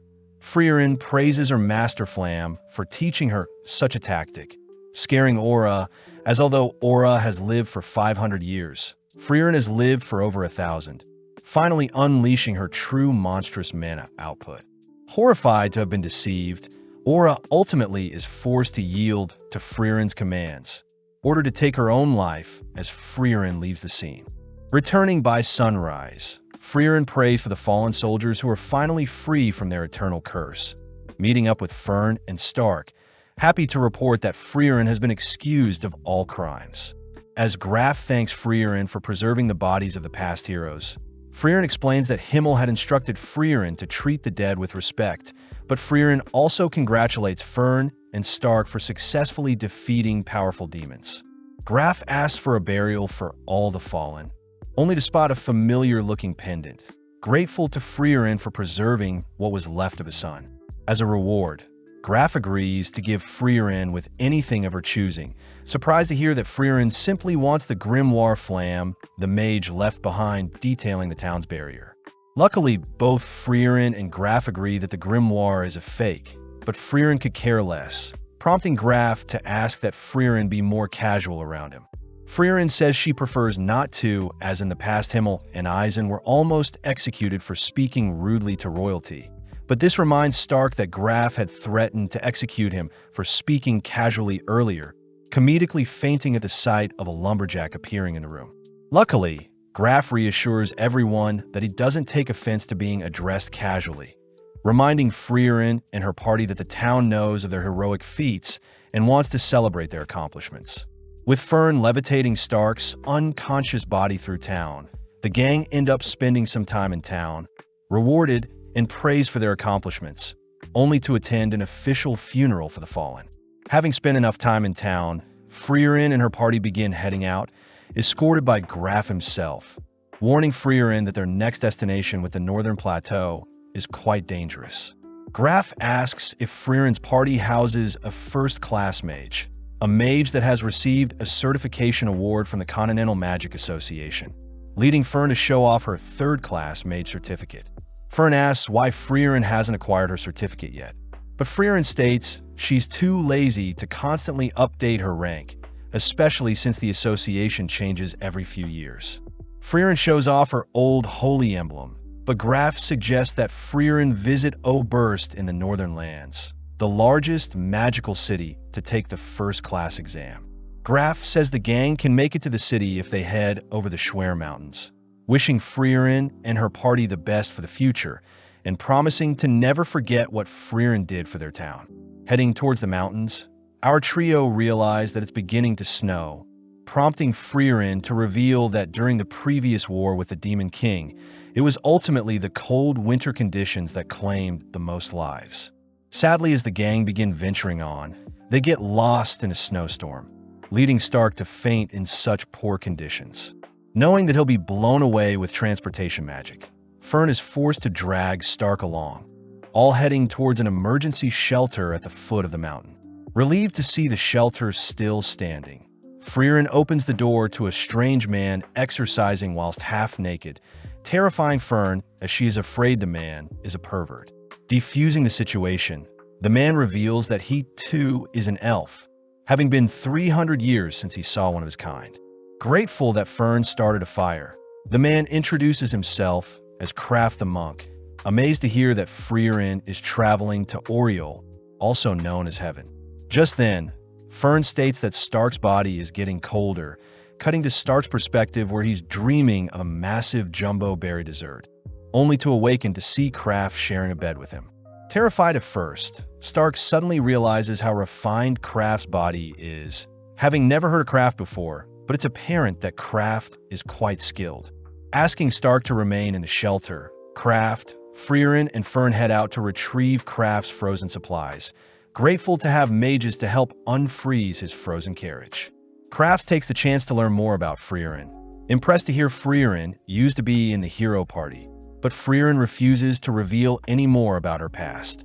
Forced to wait out the storm, the four end up sharing meals and spending time together, cutting to 6 months later where the blistering cold winds have finally died down. Kraft is seen carving a pendant for Fern, happy to hear that Fern is religious as well. Freeren asks why Kraft believes the world has a god, especially since the god of creation hasn't shown herself ever, but Kraft says he used to be a non-believer as well.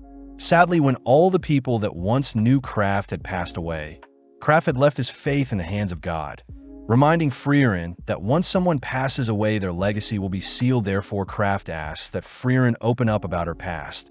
That way he can pray for her if she ever disappears. Flashing back, we see Himmel and Eisen playing with the orphans of a newly opened village. But off to the side, Freeren voices how surprised she was when she heard Hyder funded the orphans' reconstruction himself. Amused, Hyder reveals that he too was an orphan, asking to learn more about Freeren's past. That way he can pray for Freeren's future. Freeren sadly refuses to share anything, believing that her life has been very boring. But Hyder reveals that he knows Freeren has been concealing her mana permanently, something Hyder knows only exceptional mages are capable of. Hyder adds that he wants to learn more about Freeren, in case he has a mage daughter, putting a smile on Freeren's face as she tells Kraft that she already has someone that has prayed for her. Relieved to hear so, Kraft prays that Freeren reunite with her friends in heaven, heading off as Kraft states that Freeren and himself will hopefully meet in the next few centuries, officially parting ways. Trudging through the piles of snow, Freeren ends up falling asleep, worrying Fern as she wonders if she should allow Stark to carry her precious master. In Freeren's dream, she remembers the time when herself and the hero party first set out, annoyed to have only received 10 copper coins to kickstart their adventure. Motivated to earn lots of money through their adventures, Himmel unsheathes his hero's blade, but sadly Hyder says the blade is a replica. Himmel had received the replica from saving a merchant and decided to become a true hero when a young Hyder accused Himmel of only ever being a fake hero. With Himmel declaring that he'll one day acquire the real hero's sword, Freeren suddenly awakens from her dream, instructing Fern to head north towards a nearby village. Seeing as Freeren is still unable to walk, Fern soldiers on with Freeren on her back, refusing to allow Stark to carry Freeren. Seeing as the storm has died down, the gang arrive at the nearby village of the sword, greeted by the 49th village head, someone that is younger than expected. The chief mentions how unfortunate that a nearby cabin was destroyed, most likely due to the lord of the cabin. But Stark recognizes the village as the location that used to protect the hero's sword. Stark remembers that there was a sword that remained in a stone for centuries, up until Himmel himself drew the sword, a blade that would only accept a true hero. Heading to warm up in a nearby cabin, the chief cries that Freeren was meant to check on them every 50 years, but Freeren reasons that a checkup every 80 years would be fine as well. Seeing as the town is in dire need of monster extermination, the gang head out the next day, slaying some nearby snow beasts. Fern wonders why the village didn't hire any adventurers to help with the extermination, but Freeren utters that it's due to Himmel being the hero, prompting Stark to leap onto a pack of monsters gathered at the front of the cave, shocked to discover what is inside. Before Stark can ask Freeren about what is in the cave, the Lord appears from the snow, squashing Stark, but Freeren realizes that the Lord has gotten weaker over the years. Before the Lord can attack Freeren, Stark appears, severing one of the creature's arms, prompting Fern to cast a barrier to protect Freeren from the creature's second claw. Pleased by her students' attacks, Freeren decimates the Lord with one single spell, fulfilling her duties. Heading over to Stark, Stark asks to know why the hero's sword is still in the stone, but Freeren utters that the sword's aura is attracting the monsters, but a barrier is protecting the monsters from claiming the sword. Seeing as Stark is more curious as to why the sword is still here, Freeren gets permission from the chief to tell the truth, revealing that Himmel actually failed to draw the sword from the stone. Even after failing, Himmel promised to slay the Demon King, fulfilling his promise and ultimately became a true hero, even without the magical sword. Fern wonders why people would lie about Himmel retrieving the sword, but Freeren reminds everyone that a hero doesn't need embarrassing stories staining their legacy, and is meant to be a pillar to shape and inspire future generations. As everyone leaves the scene, Stark can't help but stare at the blade, suddenly remembering a flashback, only to cut to later that day where the gang prepare to depart, promising to return in 50 years' time. Deciding to head to a more thriving village, Freeren gives everyone permission to do as they please after checking in, leading Fern to invite Freeren to go shopping with her, but Freeren declines, wanting to spend the day reading her grimoire. Out of nowhere, Freeren suddenly remembers today is Stark's 18th birthday, shocking Fern as she hasn't thought of what present to get Stark. Fern is curious if Freeren has prepared something for Stark, making Freeren gleefully rush towards her suitcase, unveiling a potion that dissolves clothing, an item that Freeren learned men would love. Annoyed, Fern dumps the potion all over Freeren, storming off at how disgusting Freeren's present was. But now left alone, Freeren wonders what present to get Stark now. Reaching for a ring, Freeren wonders if Stark is worthy of such an item, but instead retrieves a piece of paper with some writing. Following Fern, she decides to gather intel on Stark's likes and dislikes. But upon discovering that Stark is not in his room, Fern goes out in search of him. Asking around, Fern is surprised to hear Stark has already been helping out the villagers, ultimately locating Stark gazing out into the view. Relieved to see Stark is so mature, Fern slowly approaches Stark but freezes upon hearing Stark admire the breast and turd-shaped clouds. Calling out to Stark, Fern glares at Stark for being so childish, but asks if Stark would like to go on a walk with her. Seeing Fern so quiet, Stark wonders what he may have done to upset her, but Fern begins panicking, wondering how she can find a gift for Stark without being suspicious. Not wanting to stress too much, Fern simply asks what Stark would like for his birthday, but gets irritated seeing Stark so confused as to why Fern is willing to get him a birthday present. Annoyed, Fern storms off, but is shocked to hear that Stark never received a present from Eisen nor his family, as Stark says they didn't care about him. Stark reveals that his family was a group of warriors, flashing back to when Stark's father scolded the village warriors for being so weak, asking them to be more like Stoltz, uninjured and cold-blooded. Stark's father reminds Stoltz that he's the strongest in the village, compared to Stark, who has no talent and hasn't even slayed a monster yet. Even though his father didn't want Stoltz around Stark, Stoltz chose to spend time and train Stark. Sadly, when a demon attacked his village, Stark was the lone survivor, having fled when everyone else fought for their village. Stark wonders if Himmel would have stayed and fought till the very end, but Fern reassures Stark that he's a changed man, asking Stark to accompany her and pick a present for himself. Settling on a silver bracelet, the two return to Freeren, who has served up some massive hamburger steaks, something that pleases Stark, as he wouldn't receive any gifts from Eisen, but would receive a hearty hamburger steak meal during his birthdays. Freeren takes the chance to reveal how awkward warriors are when it comes to expressing their emotions, mentioning how Eisen would only serve large hamburger steaks on people's birthday as a sign of respect for a warrior that has worked hard. Stark suddenly realizes that Stoltz would also cook him a hamburger steak during his younger years, remembering the moment when Stoltz had instructed Stark to flee and live, finally coming to his senses as he sees his family truly cared for him. Tasting the hamburger steak, Stark thanks Freeren for the meal, curious as to what the potion Freeren is carrying, but Fern simply calls Stark a pervert. Several days later, we see Freeren chatting with Sane, someone who is intrigued to hear that Freeren is an adventurer, as he too used to dream of becoming one. Sane mentions how he had a friend who was fixated on living out an adventurous life, but as Sane grew older, he slowly grew apart from his friend who continued down the adventurer path. Sane admits that he regrets not joining his friend 10 years ago. But when Freeren asks why Sane is telling her his backstory, Sane says he needs to prepare for his village upcoming festival, so he needs help escaping the swamp he is stuck in.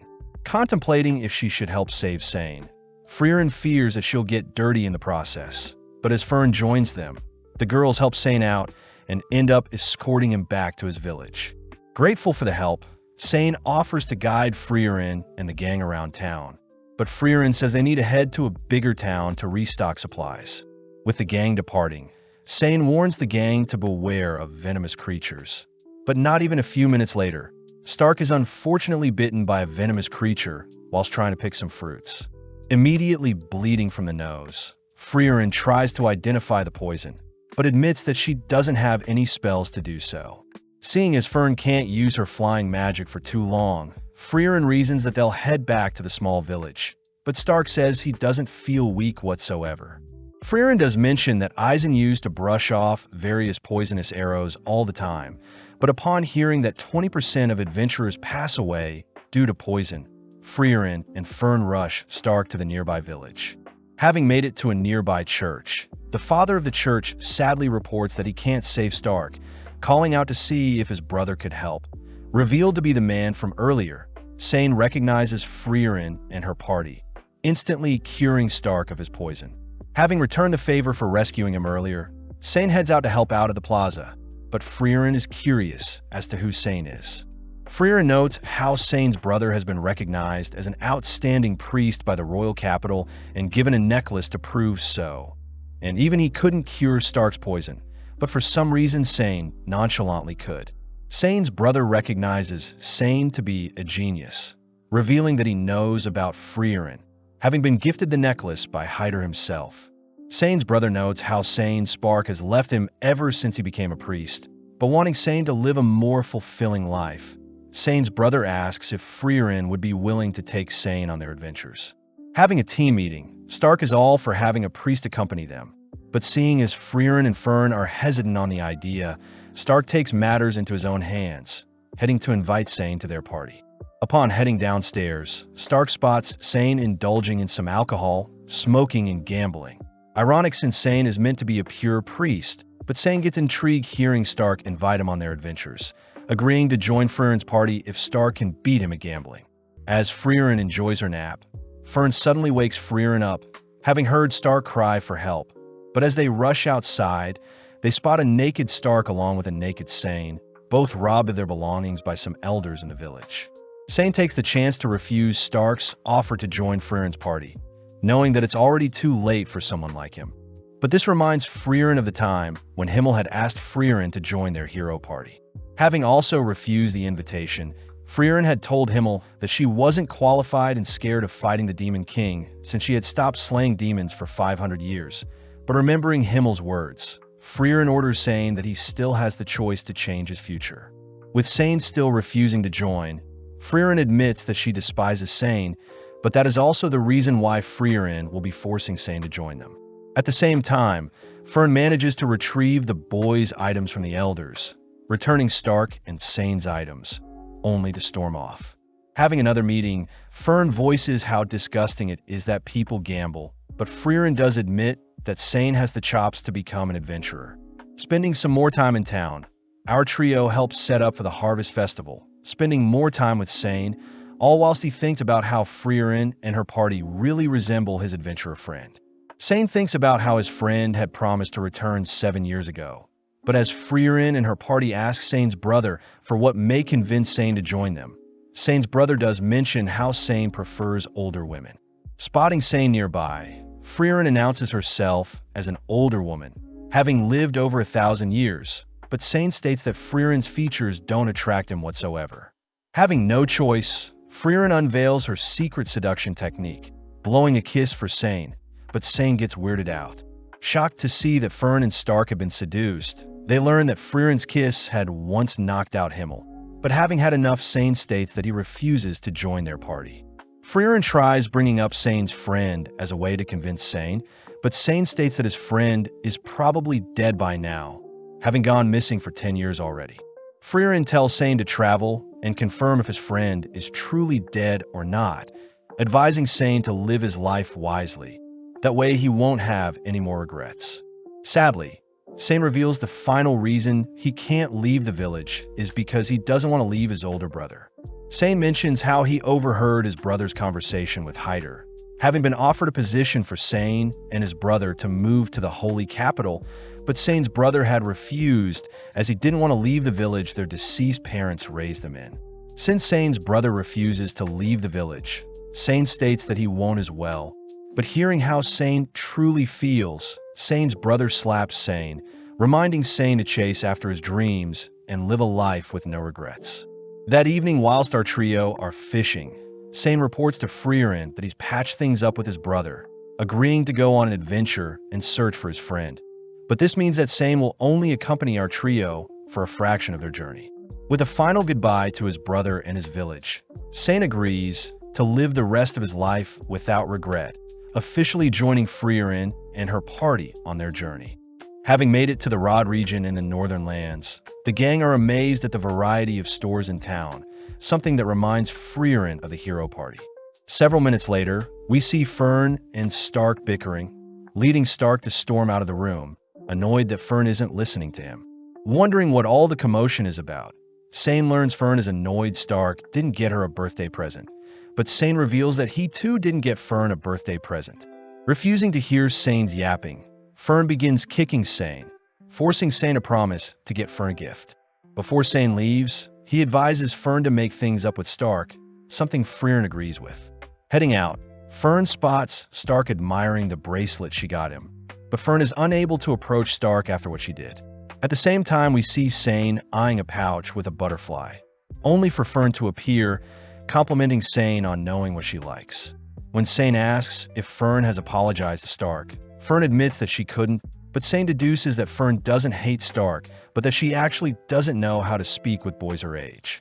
When Sane asks Fern to pick a gift for herself, Fern refuses, making Sane smile as he chooses a pouch for Fern. Sane reminds Fern that Stark isn't the smartest person in the world. Plus, it was a joint effort when Fern bought Stark a gift on his birthday. Seeing Fern slowly realize she was in the wrong for lashing out earlier, Sane hands Fern her gift, advising Fern to go pick a gift with Stark for her birthday, and that Stark will only know how she feels if she tells Stark outright. Grateful for the advice, Fern starts by apologizing to Sane for kicking him earlier, only to head to Stark's location before sundown. Before Fern can say anything, Stark admits that he wanted to buy a gift with Fern since he didn't know what she would like, amusing Fern as she apologizes for being too harsh earlier. With both heading out to search for a gift together, we see Freeren spying on the two, caught by Sane, who is jealous that Stark and Fern can afford to argue as the older people get. They tend to avoid conflict at all costs. Sane wonders how Freeren has been able to deal with the two kids up until now. But he realizes that Freeren herself acts like a kid, explaining why Fern went to him for advice instead of Freeren herself. Freeren mentions how Fern was raised by Hyder, a priest just like Sane, but Sane refuses to be compared to such a great priest like Hyder. Freeren reassures Sane that Hyder was as corrupt as they come, always drinking, picky with his food, and even lying quite often. Surprised, Sane says he always saw Hyder as the ideal man, reminding Freeren of a deep conversation with Hyder. Freeren had asked why Hyder seemed different from his hero party days. Learning that ever since Hyder had finished his younger years of life, he began pretending to be an ideal adult. That way younger people could depend on him, especially Fern. Hearing this, Freeren asks who Hyder can depend on then, but upon hearing that Hyder has always been depending on the goddess, Freeren offers to praise Hyder for the rest of his years, only to pat Hyder on the head. In the present, Freeren pats Sane on the head, praising Sane for his mature thinking, but Sane gets annoyed, all while Stark and Fern settle on a bracelet for Fern's birthday gift. Now in the Bandwoods, Freeren thanks the carriage driver for giving them a lift, learning that the driver is a merchant that owns an accessory store in the nearby town. Impressed by the merchant's sale tactics, Freeren suggests that Fern visit the store later, but suddenly spots the bracelet Stark bought for Fern, flustering Fern. Freeren utters that Himmel had once bought her a ring with a similar design, but upon digging up the ring, the carriage suddenly violently shakes. Having been snatched up by a massive bird, the gang wonder how they should proceed, with Stark suggesting they take out the bird and Freeren levitate the carriage afterwards. Sadly, Freeren reveals that flying magic was only discovered 40 years ago and that the humans had stolen the flying technique from demons, meaning most flying magic can only be briefly used on objects smaller than a human. Freeren suggests that she fly away with the merchant, Fern fly away with Sane, and Stark leap out of the carriage. But Stark reminds Freeren that he is a human, disappointing Freeren as she remembers Eisen would easily tank any free falls.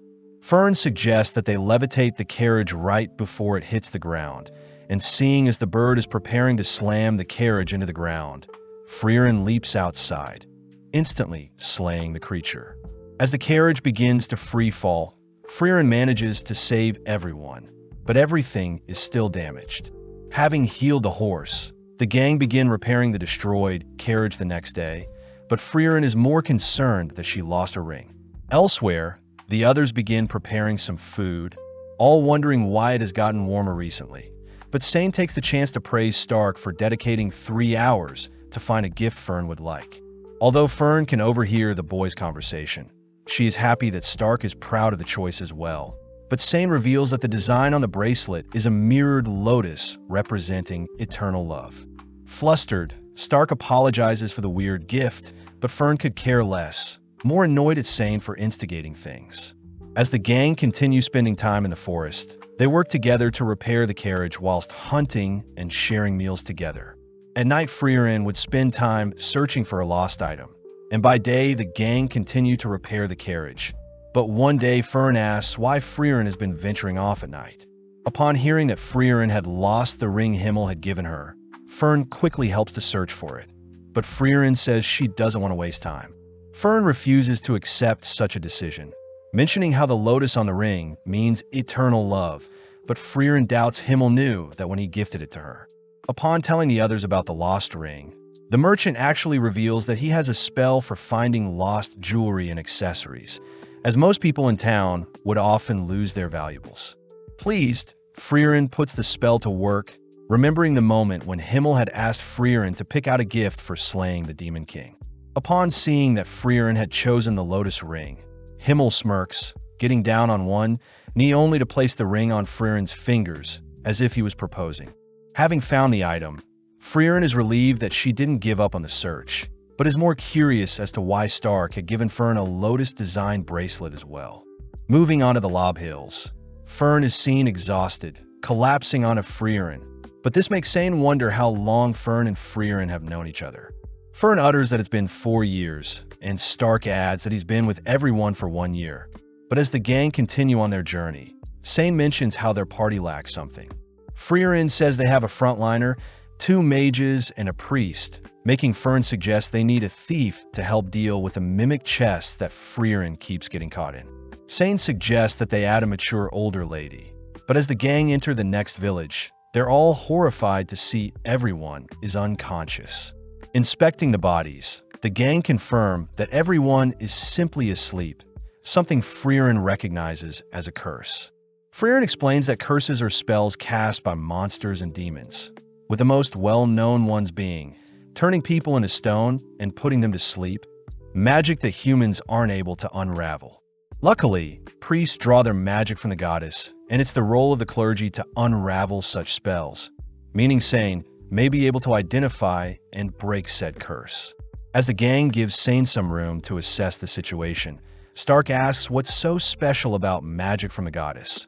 Learning that the goddess's magic are recorded in holy scriptures, and just like demon magic, only the owners can read and interpret such magic. Additionally, those able to read and learn the goddess's magic are naturally blessed with protection from curses, making priests a natural counter to curses. Heading outside, Freeren admits that even magic is unable to detect curses, but just then Sane reports that he's detected the source of said curse and that it'll be faster to defeat the monster inflicting said curse. Before the gang can head off, Stark is revealed to have been cursed and fallen asleep, prompting the gang to hurry. As they travel through the night, they levitate Stark's body with them, but as night falls, Fern ends up falling asleep as well. With no other choice, Freeren conceals the lovebirds with a barrier, leaving only Freeren and Sane alone. The deeper they venture into the forest, the more sleepy Freeren gets, asking Sane to wake her up when they encounter the monster. But Sane cries that he can only wake Freeren up for 5 seconds. Sensing the creature nearby, Sane has no choice but to carry Freeren with him, placing Freeren down as he finally comes face to face with a subspecies of the Chaos Flowers. Knowing that the monster is slowly draining the mana of its victims, Sane begins to evade the monster's advances, reciting that Chaos Flowers merge with local flora to exist and that their cores are their weaknesses. Taking out his book, Sane conjures several holy spears, aiming it at the core of the flower, but is surprised to see the monster had deflected the projectiles with its leaves. Wondering if he should awaken Freeren to help, Sane fears that 5 seconds won't be enough to explain the situation, fearing that if the flower deflected one of Freeren's powerful spells, the whole surrounding village would be wiped out. Just then, Sane remembers Hyder's stories, telling Sane and his best friend that Hyder would always have trouble communicating with Freeren, but Hyder always trusted Freeren no matter what. Choosing to bet everything he can on these next 5 seconds, Sane breaks Freeren from the sleeping curse. But before Sane can explain the situation, Freeren instantly shoots down the monster with a single spell. The next morning, Stark awakens next to Fern, all heading back to the village, only to be praised for saving them. As the gang head off, Sane admits how amazing Freeren was, having known instantly what type of monster it was and how to defeat it. Freeren takes the chance to praise Sane for trusting her, finally making it to the halfway point of Vorig, where their next goal is Oberst. Out of nowhere, a noble appears, inspecting and praising Stark's body only to take the four to his mansion.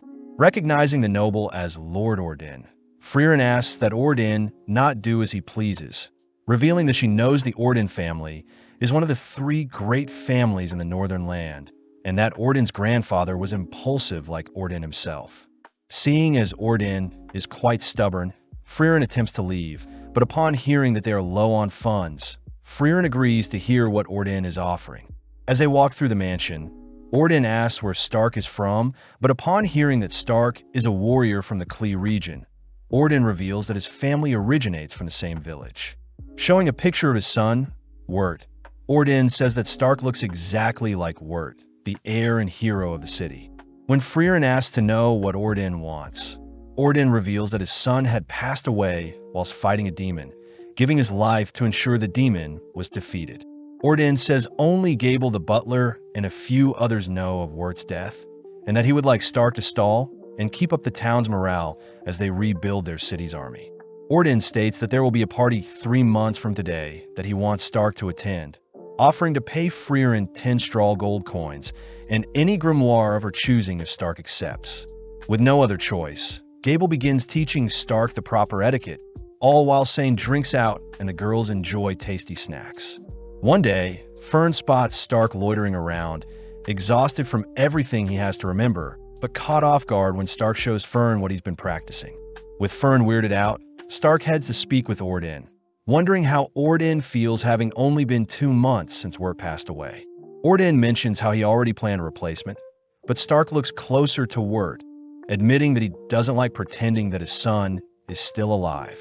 Heading outside, Orden introduces Mutt, his second son and new future heir, someone Orden doesn't believe is as great as Wirt, reminding Stark of his own family dynamic. Given a wooden sword, Orden asks Stark to demonstrate his strikes, but upon seeing Stark shake profusely, Orden asks Stark to be confident, reassuring Stark that he isn't so strict.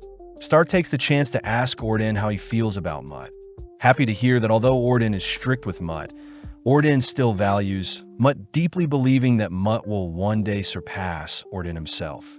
Elsewhere, Orden asks Fern to attend the party with Stark, immediately putting Fern to work, ultimately leading up to the big day. With Stark and Fern tired from the past 3 months, they both reason that they might as well show off their hard work, leading Stark to ask Fern to accompany him for a dance. At first, they start slow since Fern is quite nervous, but taking the lead, Stark guides and encourages Fern to be more confident, all while Sane and Freeren watch from the side. With the party over, Orden is seen removing his eye patch, wondering if Wirt would be alive if it weren't for his injury. Seeing Stark appear, Orden orders Gable to give Freeren her rewards, praising Stark for being a great warrior. Before Orden can offer Stark to remain by his side, Stark refuses as Stark can't replace Orden's dead son, and Orden can't replace Stark's dead father. Orden reveals that Wirt and himself had a fight during their last conversation, something Stark can relate to, as he too needs to apologize and return to Eisen before it's too late. Flashing back, we see Sane passing time by fishing, but is interrupted by his friend who drags Sane along to take photos with him, a memory Sane still thinks about. Now in the Klar region, Freeren tells everyone about a powerful dwarf in the upcoming village that has lived for over 400 years, amazing since dwarves normally live for only 300 years. Freeren says she refers to the dwarf as Old Man Vol, a rare case of someone that can relate with Freeren since they both live for a long time. But as the gang cross a small river, they spot the infamous village along with a sleeping warrior guarding the village. Revealed to be Vol, Stark feels bad for the old man, but Freeren calls Vol out for pretending to be senile again. Out of nowhere, Stark is suddenly struck, falling onto his knees as Vol warns Stark to always be cautious of everything he sees, as Vol could have easily taken off Stark's leg if he tried. With Vol inviting everyone into the village, Freeren orders Stark to remain behind and train with Vol, given a tour by one of the villagers. As Fern and Sane help the villagers harvest some crops, the villager mentions how he's never seen Vol so happy, having believed him to be only a senile old man. But the villager did mention how Vol chose to protect and remain in the village even after all this time. With the gang spending some more time with Vol, a week passes by in an instant, pleasing Freeren as Stark has improved quite a lot since training with Volume. Freeren reveals that Vol was the reason Freeren chose to learn more about Himmel and the Hero Party, cutting to the past when Himmel had asked Vol why he had stayed and protected the village for so long.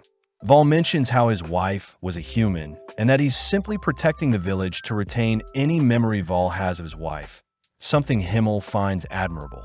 Thanking Himmel for his kind words, Vol promises to remember the Hero Party once they've defeated the Demon King and have passed away, but Himmel reassures Vol that Freeren and Eisen will be the ones to continue their legacy even after passing. In the present, Vol asks Freeren if she remembers the faces and voices of her Hero Party, but Freeren gets offended, stating that Himmel is the reason she has begun to change. Hearing Vol utter that he has forgotten his wife's face and voice, Freeren calls Vol out for joking around, mentioning how her party will be heading to Oriole near the Demon King's castle. Pleased, Vol gets excited that Freeren is finally going off to defeat the Demon King. But this surprises Freeren as she wants to tell Vol that the Demon King has already been defeated, but holds back not wanting to disturb Vol's peace. With a final farewell to Vol, the gang continue on their path, occasionally stopping so Sane can ask around for his friend's whereabouts. Stark is impressed that people still remember the name of Sane's friend, even after 10 years, but Sane mentions how his friend went by Guerrilla Warrior, a memorable title. With a mere bridge separating the gang from reaching the magical city of Oberst, the gang choose to rest first at a nearby village, excited to hear that Gorilla Man did indeed help defeat a demon in the village, but only a stubborn old woman may remember where Gorilla Man did after. Upon visiting the older woman, the woman refuses to give the gang info on Gorilla Man for free, starting off by having the party run several errands that take up several hours. Once the gang has wrapped up and reported back to the older woman, she finally agrees to give the gang their final task, and only after will she give them the information they want. Heading to some old statues, the woman mentions how she recognizes Sane, but upon seeing the old statues, the gang hear that the statue honors two forgotten heroes.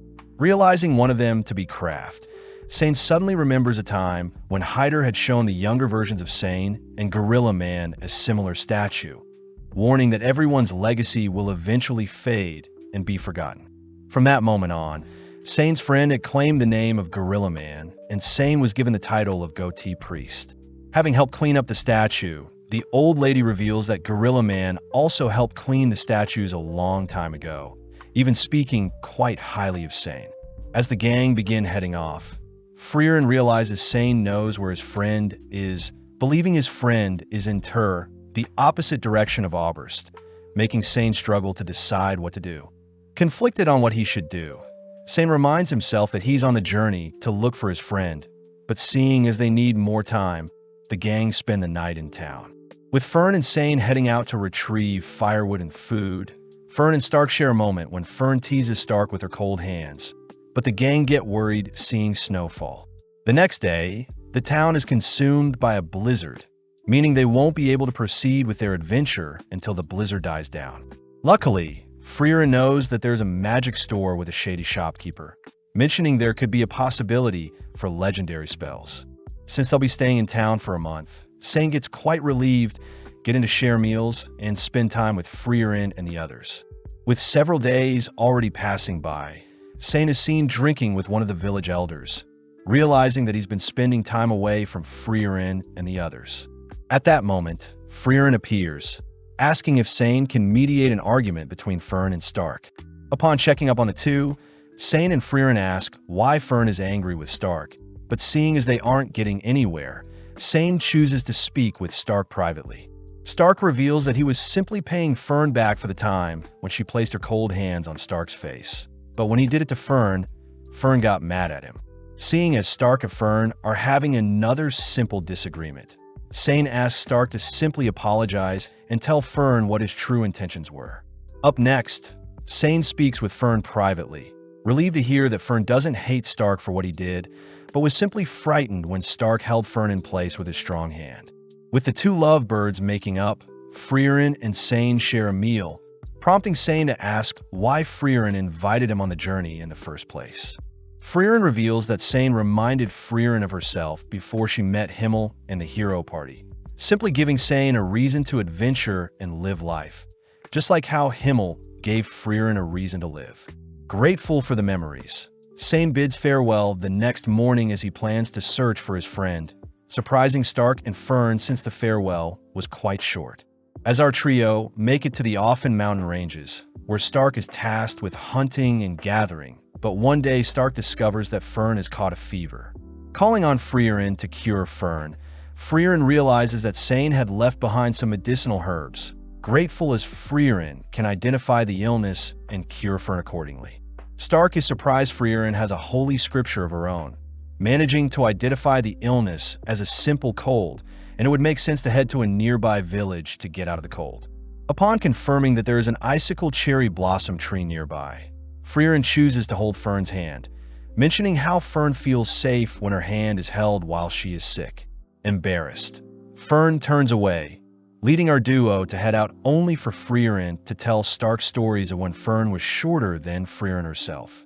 After a long day of traveling and resting, the two make it to the base of the gorgeous cherry blossom tree, where the mushrooms at the base of the tree are their target. Stark wonders why Freeren chose to hold Fern's hand out of all things, but Freeren simply mentions how it's the only thing she knows how to do when supporting someone whilst they're sick. Flashing back, It turns out Himmel had once held Freeren's hand when she was sick, having learned it from his mother. Although Freeren thought it was strange, the thought of knowing Himmel was quite soothing when Freeren was sick, and hence Freeren promises to hold Stark's hand when he's ill as well. Upon retrieving the mushrooms, Freeren begins concocting a scary-looking mixture, only to feed the medicine to Fern, all while Stark helps out in the village. Having made a full recovery, the gang thank the village for all the help, finally heading towards Oberst, the Magic City. Finally laying eyes on the Grand City, the trio reason that they should look for a carriage to cut down on time, prompting Fern to remind Freeren to take the first-class mage certificate if they want to enter the Northern Plateau. Freeren wonders why Fern doesn't take the first-class exam as well, but Fern gets discouraged since only a handful of powerful mages have ever achieved the first-class certificate. Fern wonders why a first-class mage must accompany parties traveling to the Northern Plateau, but Freeren reveals that in the past monsters like the Einsan would require a skilled mage and priest, but since a first-class mage is still required, it must mean something is happening in the Northern Plateau. Having hitched a ride, Freeren mentions how the exam contains a combat test, wondering what strategy she should come up with to win. Fern is surprised, believing that even with Freeren's suppressed mana, she is still above average, so no strategy will be needed.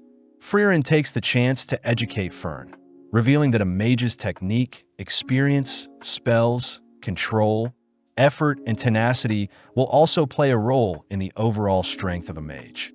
Freeren adds that she's lost 11 times to mages with less mana than herself, these being 4 demons, one of which was Qual, 1 elf, and 6 humans. At the same time, we see a green-haired mage traveling by foot to Graf Franit's domain, stopping to take a break, only to run into some bandits. Before the bandits can attack the mage, Kraft appears, nonchalantly beating and scaring the bandits off. The mage thanks Kraft, introducing herself as Yubel the mage. But Kraft reveals that he wasn't here to save Yubel, but in fact he was protecting the bandits, having found the corpses of other bandits torn up by a powerful mage. As both part ways, Yubel mentions how she's heading to take the first-class exam, reminding Kraft that Freeren had planned to do the same thing as well. Now at the Magic Association in town, the receptionist tells Freeren that her exam is in 2 months and that first-class exams can be taken once every 3 years. Upon hearing that a 5th-class mage or higher certification is needed before taking the exam, Freeren attempts to flee, but Fern stops Freeren, reminding her that they need a first-class mage to continue their journey. Freeren states that they can simply hire a first-class mage or travel by sea, but Fern says that they don't have the finance to afford such a thing. Taking out her old holy emblem, Freeren asks if her emblem can be used for anything, but out of nowhere an older gentleman asks to have a close look at Freeren's emblem, shocked at what he sees. That afternoon, Freeren is surprised someone recognized her holy emblem, flashing back to her time in the hero party when Freeren had shown off her emblem to the others. Sad to see that her party also doesn't know what the emblem symbolizes, but both the hero party and her current party remind Freeren that they have no doubt that Freeren is an incredible mage. Reading up on the regulations set by the Continental Magic Association, a proper mage is someone who achieves at least a 5th-class title, learning that Fern took a 3rd-class title since it was the most available test at the time. Freeren reads that there are 600 mages with at least a 5th-class title, but including apprentices from the 6th to the 9th class, there are 2,000 mages. Out of the bunch, there are 45 first-class mages, and first-class exams are held every 3 years either at Oberst or the Holy City of Strahl. Sadly, there have been no new first-class mages as of recently, and ever since the Demon King was defeated, mages have become quite rare. Since both girls will be taking the first-class exam, they both begin training, even spending time to celebrate Freeren's birthday, ultimately leading to the big day. Now in front of the exam proctor, the first-class mage Janot, amongst the examinees, the examiners take note of Werbel, a 2nd-class mage and captain of the Northern Magic Corps. Next is Denkin, the 2nd-class mage that had recently acquired the Imperial Mage title, and finally is Fern, the youngest 3rd-class mage with top marks. Looking around a bit more, the examiners also spot Yubel, a third-class mage who failed her recent second-class exam. But this was because she ended slaying her first-class mage examiner. Additionally, the examiners noticed Freeren exuding a potent amount of mana, but just then Jeannot reveals that the 57 examinees present will be split into groups of 3 for their first test. With everyone given a magic bracelet, Freeren realizes that the bracelet needs to be infused with magic, allowing her to see the glow of her party members' bracelets. With Freeren stumbling upon her rowdy party members, Fern is also coincidentally partied up with Yubel, all heading to the first testing grounds. Jeannot explains that the small birds called stills live in the area, only to assign all parties to retrieve a still by sunset the next day if they want to pass. Plus, all party members must be present for it to count. Upon hearing that parties can't leave the testing grounds, Freeren feels helpless spotting her 2 teammates fighting over the birdcage.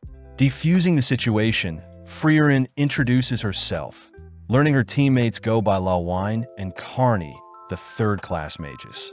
Carney mentions how Lawine and herself go way back, but they both admit they've never encountered a still before, all 3 reasoning they should all focus up to track down a still. With Carney and Lawine continuing to bicker and fight, Carney gets exhausted, forcing the girls to rest for a bit. Seeing as they're wasting time, Lawine suggests that she continues to search alone, learning that Lawine is stronger than Carney, but Lawine admits that she doesn't compare to Freeren. With Freeren advising that Lawine watch the skies, Freeren takes a breather, but Carney wonders why Freeren asked Lawine to watch the skies. Freeren wonders if Carney struggles to detect mana, but suddenly Lawine appears, reporting that she's found a still. Instantly, Carney attempts to trap the bird in a water barrier, but when the bird evades, Lawine manages to freeze the water, ultimately capturing the still.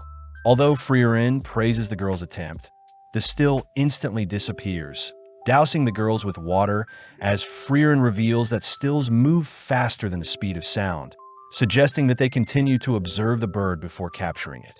Spending more time together, Carney and Lawine continue to argue, and sadly they fail to capture a single still, but they choose to set up camp as night falls. That night, Carney awakens to the sound of rain, only to notice that Freeren is missing, only to go out in search of her. Having made it to a cliff, Carney wonders where the sound of rain is coming from, but is suddenly attacked by a monster. Pinned down and without her staff, Carney cries for Lawine, but out of nowhere Freeren binds the creature, reminding Carney to watch the skies. Giving Carney time to calm down, Freeren wonders why Carney and Lawine work well together even though they hate each other. Carney reveals that she is quite a coward, remembering a time when Lawine had stayed back to help Carney learn how to fly, even giving Carney several compliments to cheer her on. When Carney still refused to fly, Lawine kicked Carney off the cliff, impressed that Carney learned to fly when it mattered the most. Freeren is happy to hear that Carney and Lawine appreciate each other after all, but is more intrigued to hear that Carney has come up with a plan to capture a still. Returning to the campsite, Freeren sits watch as the girls sleep, remembering a time when Eisen was shaking in fear, knowing that their hero party needed to face a dragon. Himmel apologizes as he thought an inspirational speech would help Eisen out, but when Himmel admitted that he was scared as well, Eisen thanked Himmel for being honest.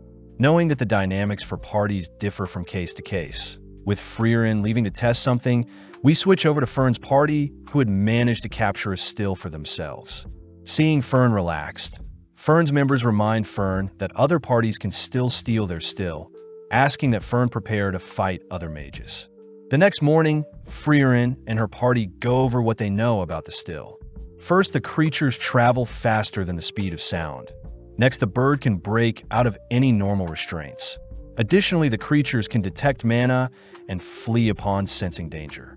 Lawine points out that they won't be able to detect the creature, since the stills don't have any mana. But Freeren points out how she was experimenting with a spell last night that could capture the creature.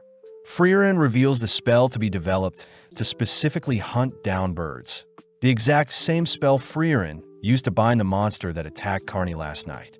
Lawine wonders why Freeren didn't mention the spell earlier, but Freeren reveals that the spell can only be cast 50 centimeters within range of the target, and unfortunately the closest they've gotten to a still is 3 meters.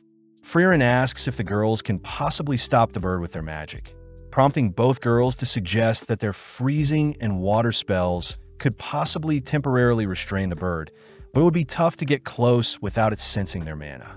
Suddenly realizing something, Freeren tells the girls her idea, intriguing the girls as they may have to fight with the other parties, but they commit since it's their only option. At the same time, Fern, Yubel, and Land all choose to hide in a cave, but upon running out of water, they all decide to replenish their water. But Yubel suddenly realizes that the ground they're walking on used to be a riverbed. Fern asks how powerful the barrier is, wondering if the barrier stopped the flow of water into the testing area. But Land points out that there is still a source of water in the middle of the testing area. Additionally, since the still won't survive without water, Fern's party agrees to search for smaller ponds nearby. But upon detecting a magic projectile nearby, Fern instantly conjures a barrier to defend. Unable to spot their foes, Fern continues to stall, all whilst Yubel fends off Werbel's advances. Land faces Sharf, and Fern faces Airy. Werbel takes the chance to praise Fern for reacting to his spell, but before the two parties can initiate their duel, a massive beam of light suddenly consumes the central lake. Lawine is revealed to be freezing the central entire lake, confusing the other parties as they fail to unfreeze the lake. Having witnessed Lawine's magnificent spell, Denkin reasons that no still will now come to the lake again, advising his team members, Richter and Laufen, to follow after Freeren and her party as they plan on stealing their still. As Freeren and her party set their plan into motion, Fern and Werbel's party begin clashing, all agreeing to separate for now.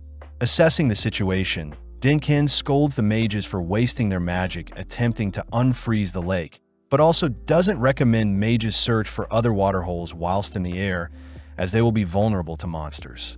Turning and heading after Freren's party, Denkin runs into the party they saw flying earlier, having been slaughtered and taken prey by the monsters. When Laufen suggests that they at least bury the corpses of their fellow mages, Denkin forbids it, revealing that the Geisel monsters hunt based on their prey's mana, and since the corpses still have mana, the Geisel will lock onto them if they move the bodies. Laufen wonders how sadistic the examiners are for not caring about the lives of the test takers, but Richter states that the Continental Magic Association simply wants to keep a certain standard for those who manage to become a first-class mage.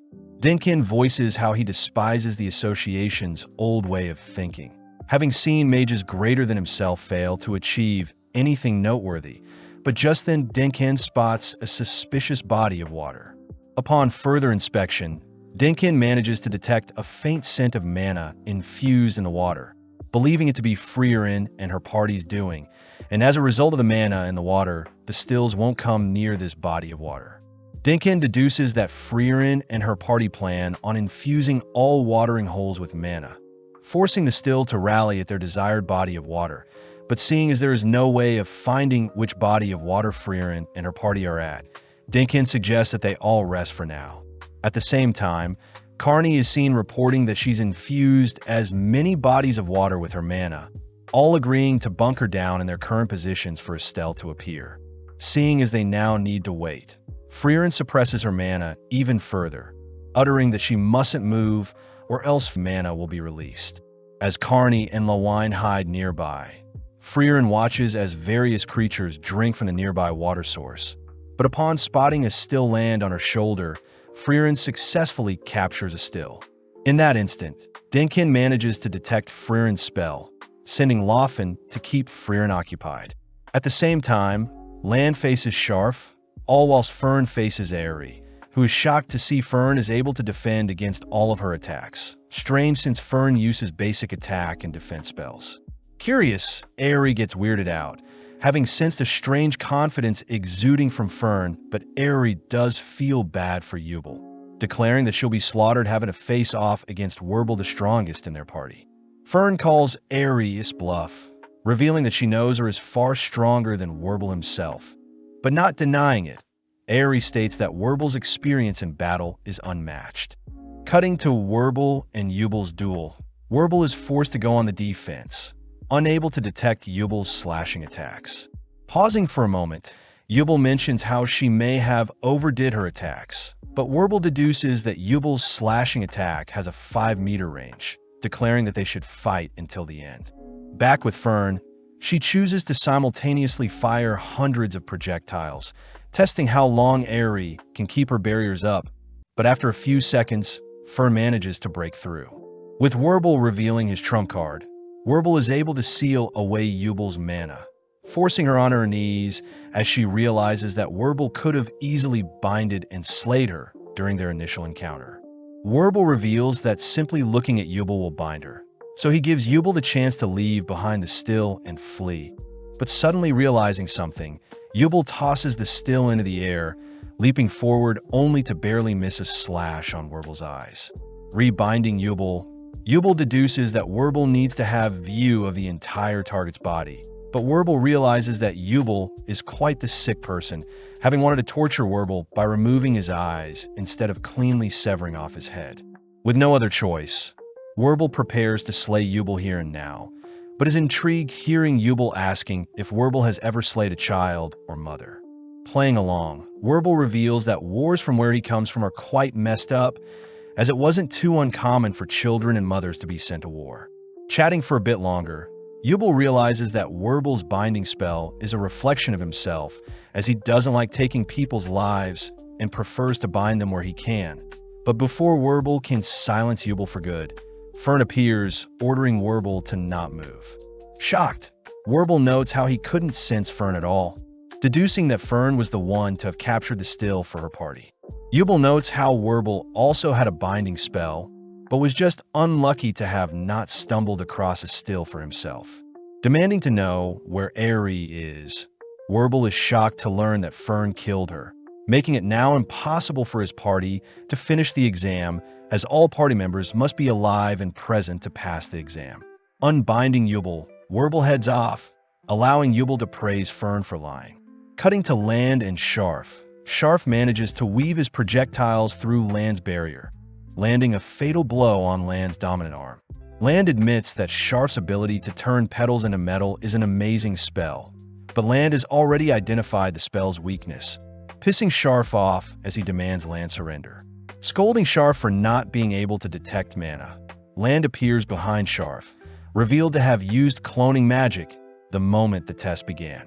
Knocking Sharf out, we cut to Werble, who is relieved to see that Aerie is still alive, only knocked out due to mana exhaustion.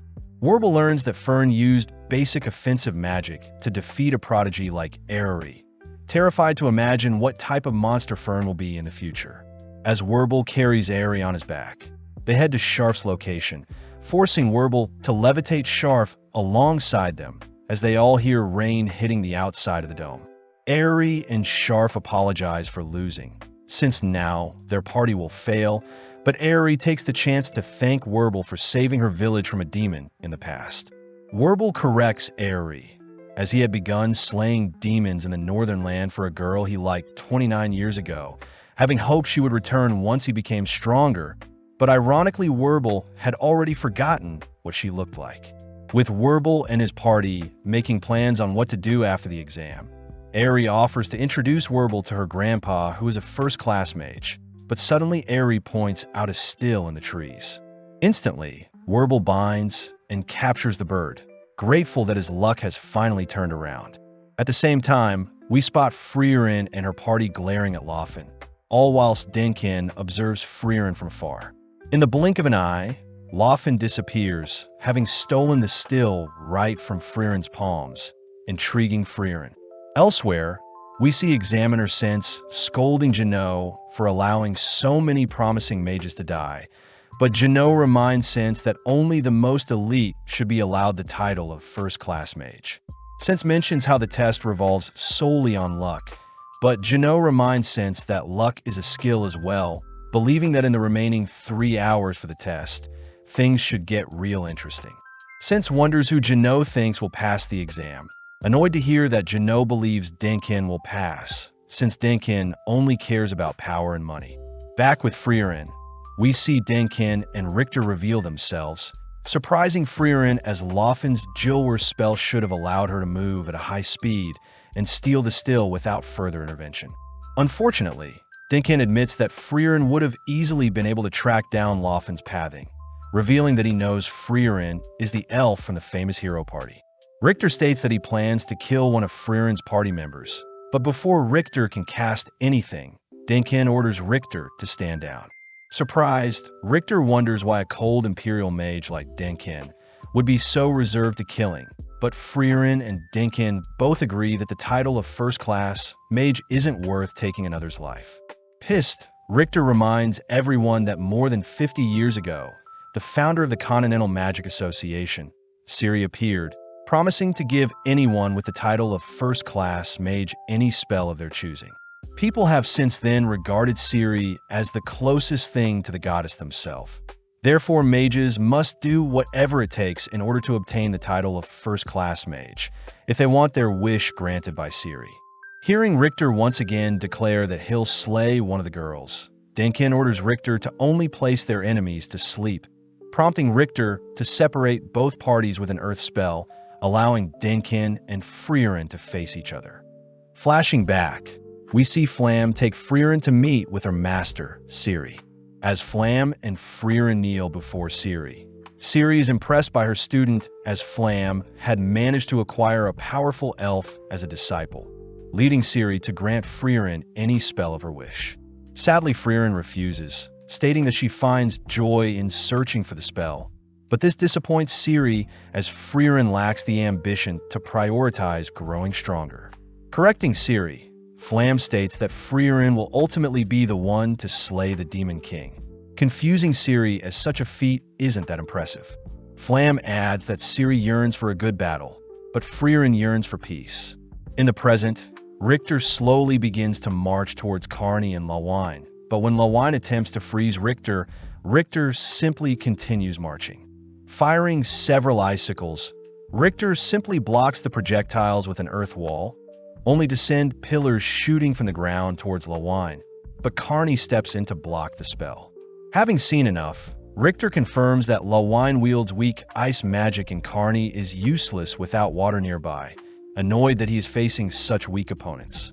As the girls evade Richter's advances, Lawine reminds Richter that he's exhausting his mana with such flashy attacks, but Richter says the girls are simply defending and not attacking. Richter states that a mage's barrier is quite effective, but it hasn't improved over the years since a complex defensive spell would be useless during battle. Crouching down, Richter suddenly conjures a rock pillar, an attack so strong that it blows the girls into the air. Before Richter can leave, he's disappointed to see the girls refusing to give up, amused to hear Lawine threatening to manipulate the water in his body. Richter reminds the girls that mages must first be able to picture the spell before they can cast it. And even if the girls manage to grasp the complexity of a human body, Richter's mana will protect him from any of the girls' magic. Admitting that they were simply bluffing, Lawine does point out how Richter is also scared of something, realizing that Richter had purposely moved them away from any bodies to prevent Carney from using them. At the same time, Dinkin and Freeren effortlessly exchange attacks, but as the fight draws on, Dinkin admits that his mana will be depleted before Freeren's. Choosing to end the battle quickly, Dinkin encases Freeren with a tornado, igniting the tornado, which catches the attention of the examiners.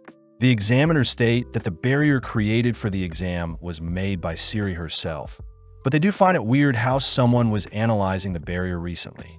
At the same time, Freeren appears from Dinkin's spell unharmed, forcing Dinkin to barrage Freeren with several light projectiles. Out of nowhere, Dinkin is forced to defend against a stray projectile, amazed that Freeren both defended and fired off a shot of her own.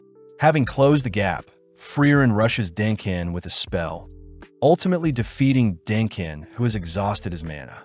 Approaching Dinkin, Freeren demands to know where Loffen and the Still are, but Dinkin refuses to disclose anything.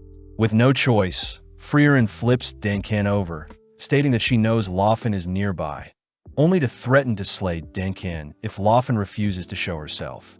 Dinkin orders Loffen to stay hidden, but seeing Freeren prepare to harm Dinkin, Laufen blinks to save Denkin, only for Freeren to intercept and capture the two.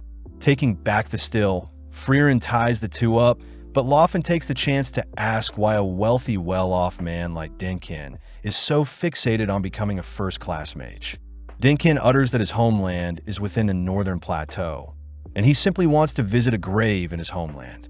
Denkin asks if Freeren will need to help the girls, warning Freeren about Richter's sporadic nature, but Freeren mentions how she's finished analyzing the barrier.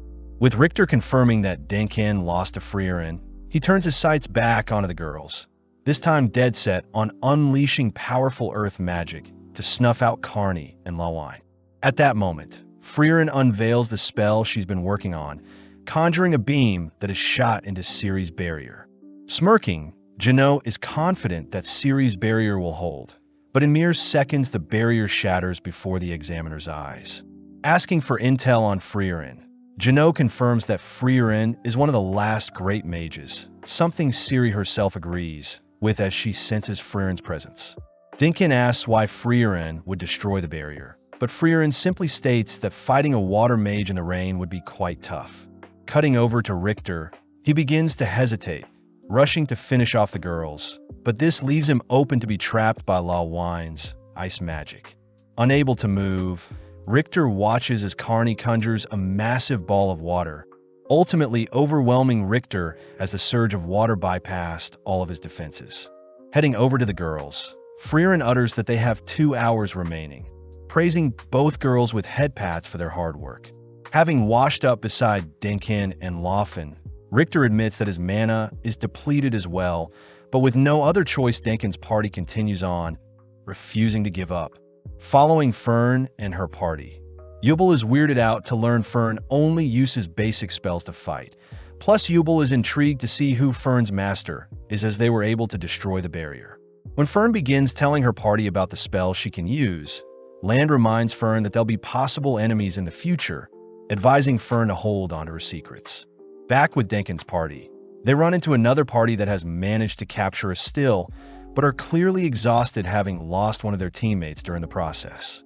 Choosing to fight with honor, Denkin and Richter confront the party with bare fist, cutting to the end of the exam, where 6 parties remain with 18 mages passing the first round. The examiners announce that the next exam will be held in 3 days, all while Stark enjoys his peaceful time alone. The next day, Stark is seen lounging around in bed, only to be awoken by a sudden knock at the door. Upon realizing it's Fern and Freeren, Stark is immediately interrogated for slacking off, all 3 heading out into town to hopefully cheer Fern up. Freeren suggests an expensive store she visited with Himmel in the past, but as we cut to Richter, he is seen helping his grandma repair a broken lamp. As a reward, his grandma gives Richter a light snack, but as his grandma heads off, Richter runs into Denkin and Laufen. Seeing as they've run into each other, Denkin suggests that they eat out together, but Richter simply refuses. Beginning to close up shop, Richter overhears that Denkin's deceased wife used to share a meal with him at a famous restaurant in town, ultimately convincing Richter to agree to join Denkin for a meal. That night, Land is seen walking through town, briefly stumbling onto a lost kitten, only to spot it reunite with its mother. Out of nowhere, Ubbel appears, asking for a quick chat, something Land goes along with. Land takes the chance to ask why Yubel didn't slay Werble when she had the chance, impressing Yubel, as this means Land was observing her fight. Yubel mentions how, when she heard Werble's past, she began empathizing with Werble, suddenly casting Werble's binding spell. Unable to move, Land hears that Yubel is able to copy any spell she's seen as long as she places herself in the shoes of the mage. Yubel praises Land for having such perfect clones, wondering what type of life Land lived before they met. But Land refuses to disclose anything, disgusted by mages like Yubel who operate based on feeling instead of theory. Still curious about Land, Yubel releases her bind, only to tag along to wherever Land is going. At the same time, Denkin shows Richter and Laufen the restaurant he used to visit often with his wife, a restaurant Richter recognizes as the most expensive one in town. Regardless, Denkin and his gang head in, coincidentally spotting Freeren and her party, But seeing as they're enjoying themselves, Dinkin chooses to not disturb them. As Freeren, Stark and Fern choose their own meals, Freeren remembers back to when the hero party had returned a stolen knife to Lecker, the chef of the restaurant. Lecker had promised to serve the hero party all throughout the night, even promising to keep the restaurant open for the next 100 years, something Himmel had wished for. In the present, Freeren indulges on the same meal she had many years ago, disappointed that the flavor isn't the same, but regardless, it's still delicious. With Freeren's party, Dinkin's party, and even Land and Jubel dining in the same restaurant, they all head off for the night, cutting to the next morning when Stark is spending time with an old man. Coming to fetch Stark, Freeren learns that Stark randomly met the old man when he was training, but regardless, Freeren asks for Stark's help. Back in the inn, Fern is seen giving Freeren the silent treatment, annoyed that Freeren had overslept and forgot to buy groceries. Seeing as Freeren isn't able to resolve things with Fern, Stark tries to talk things over with Fern, but only hears that Fern wants snacks before they can talk. Elsewhere, we follow Carney waiting for someone, only to spot Werbel and Scharf heading through town, strangely stopping in front of a man only to declare the man is not fit to be a warrior. Just then Lawine appears, apologizing for her dazzling outfit since her brothers along with her mother had chosen to spoil her with some gifts. Seeing the opportunity, Carney chooses to tease Lawine, but instead gets punished for doing so. Back with Freeren, she along with Stark attempts to buy snacks for Fern, accidentally running into Lawine and Carney who join them on their shopping spree. Happy to hear that Freeren made more friends during the exam, Stark is suddenly stopped by Werbel, glad to have finally run into a competent warrior. Weirded out, Stark is recruited by Werbel to help slay a monster. But seeing as Fern and Freeren aren't against such a thing, Werbel drags Stark along with him. Back at the inn, Carney and Lawine give Freeren something, thanking Freeren for helping them pass the first exam. But this makes Freeren remember a chat she had with Himmel. Having saved a little girl from a monster, Freeren wondered why Himmel continues to help people, surprised to hear that Himmel wants to be remembered even if it means risking his life to save others. Having heeded Himmel's advice, Freeren chooses to spend time with the girls, sharing stories together, but before they can wrap up, a message is delivered to them. Reading over the examiner's name, Lawine recognizes Since as the examiner who failed everyone in the past, all whilst all the other examinees are also notified of the upcoming exam. Meeting at the ruins of the King Tomb, Since takes the stage, reassuring everyone that her exam is quite simple. Since states that in order to pass, examinees must raid the dungeon and pass all the floors, and Since is willing to pass everyone that reaches the bottom floor. Speaking up, Blay points out how the ruins have never been conquered before, but Since reminds everyone that mages should be able to do the impossible. Since will also be following the examinees to track who completed the dungeon task, but for safety Since hands everyone a bottle with an escape golem. The golem is meant to help rescue anyone who shatters the bottle, but the golems will also shatter at dawn the next day, setting an official time. Just like that, Since begins the exam, prompting everyone to split into groups, all discussing ways to tackle the dungeon. Recognizing the general structure of the dungeon, Dinkin points out that there are multiple entrances, but they all should lead to the deepest floor. Out of nowhere, Tun wonders why everyone is working together, reminding everyone that there may be betrayal at any point. As Tun heads in first, the other parties begin funneling into the dungeon as well. But as Freeren and Fern choose an entrance, Since chooses to accompany Freeren's group, believing they'll clear the dungeon the fastest. With the three making their way through the dungeon, they begin mapping down their route, but with Freeren's expertise, she even helps Since avoid traps. Fern is amazed at how efficient Freeren is, but Freeren reveals that she learned a lot whilst traveling with Himmel since he loved exploring dungeons. Flashing back, the hero party is seen exploring a dungeon, but before they proceed to the next floor, Himmel decides that he wants to finish exploring their entirety of their current floor before descending.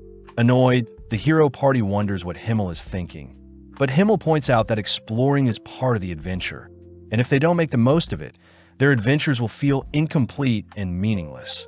Back outside, we see Carney and Lawine finally heading into the dungeon, leaving Dinkin, Richter, Laufen, Method, and Lang. Annoyed, Dinkin states that they could have easily cleared the dungeon if everyone worked together. But Richter reminds Dinkin that not all mages are as logical as Dinkin. With no other choice, Dinkin and his new party finally head in, but switching back to Freeren, she seems to be fixated on a mysterious chest. Even after confirming that the chest may be a mimic, Freeren still hedges her bets, ultimately caught by the mimic chest. With Fern attempting to pull Freeren free, Sense gets weirded out seeing Freeren's weird obsession with chest. Elsewhere, Dinkin and his party identify a trap, all carefully walking around it only to spot the stain of a corpse where the trap was. Reaching a gate, Dinkin attempts to open the door with some magic, but accidentally triggers a trap, ultimately causing two gargoyle statues to lock onto the gang. Reacting quickly, Dinkin blocks and fires off a shot, tearing away at one of the monsters. But when it begins charging up a spell, Richter stalls it with an earth wall, buying enough time for Method to swiftly erect a barrier to halt its attack only to fire off a counterbeam of her own. At the same time, Laufen slams a second monster into the ground, but sadly the creature fires a beam that blasts Lang into a separate room, unluckily triggering a spike trap. Having had enough, Dinkin sweeps up the gargoyles with a torrential tornado that shreds monsters into pieces, only to check up on Lang. Seeing as the spells can't break Lang out of the trap, Dinkin orders Lang to break her bottle, causing a golem to spawn and successfully break out of the trap. But this means Lang has been disqualified as the golem is seen leaving the ruins. Back with Freeren, she manages to escape with Fern's help, leading Freeren to explain that she would normally blow the mimics up from the inside, but that would ruin her hair. Venturing deeper, the girls run into a gate guarded by gargoyles, but Freeren instructs Fern to blow them up before they are activated. Continuing to collect valuable items, Freeren chooses to explore each level to the fullest, eventually stopping to check on the loot they've acquired. Having a small chat, Sense wonders why a talented mage like Fern doesn't have any dreams or aspirations. But Fern says she only became a mage to make Hyder proud, and sadly, it seems her reason for getting stronger has dulled ever since. Sense asks why Fern is trying to be a first-class mage then, making Fern admit that she treasures the time she spends with Freeren, simply happy to follow Freeren wherever she goes. Following Werble and his party, the three stumble onto a strange-looking room, suddenly noticing that Aerie has been binded. Aerie manages to detect three mages nearby, prompting Werble to block an incoming beam, all while Scharf employs his magic to obstruct the enemy's view. With Aerie free, Werble confirms that their enemies are stone clones of themselves, declaring that the real test begins now. At the same time, Dinkin's group runs into a clone of Laufen, but with the gang working together, they manage to dispatch the clone, shocked at how perfect of a copy it was. Passing through into another room, the five are immediately weary of their next opponent, watching as a carbon copy of Freeren descends upon them. Following Janot, he goes over the Spiegel with his colleague, rehashing that such a fiend is a mythical creature able to use the memories of people in its dungeon to create perfect copies. Unlike the Einsam, the clones created are equally strong as the original, meaning Sense chose this test for the mages to challenge the examinee's ability to self-analyze and overcome their enemies as a team. Back with Dinkin's team, Dinkin and the others are forced to look for cover, horrified by the clone's monstrous attack. Elsewhere, Ubel and Land seem to be trapped, with Land severely injured. Just around the corner, Ubel's clone admires Land's golem bottle, making Ubel curious as to how perfect of a copy her clone truly is. Land seems like he doesn't want to chat, but mentions that the clones can't speak. During their initial encounter, Ubel's clone dashed straight for Land's golem bottle, ignoring Land entirely, something Ubel admits she would have done as well. Land finds it messed up that the clone has cornered them, but still chooses to wait for them to make a move first. Something Ubel believes is because the clone enjoys seeing them suffer. Seeing as Land is beginning to bleed out, Ubel asks if Land is the real one, but upon hearing that Land isn't sure himself, Ubel hands Land her bottle. Surprised, Land refuses since Ubel needs it for herself, but seeing as there is no other option, Ubel prepares to retrieve Land's bottle. In an instant, Yubel bolts around the corner, rushing in close to prevent the clone from binding her.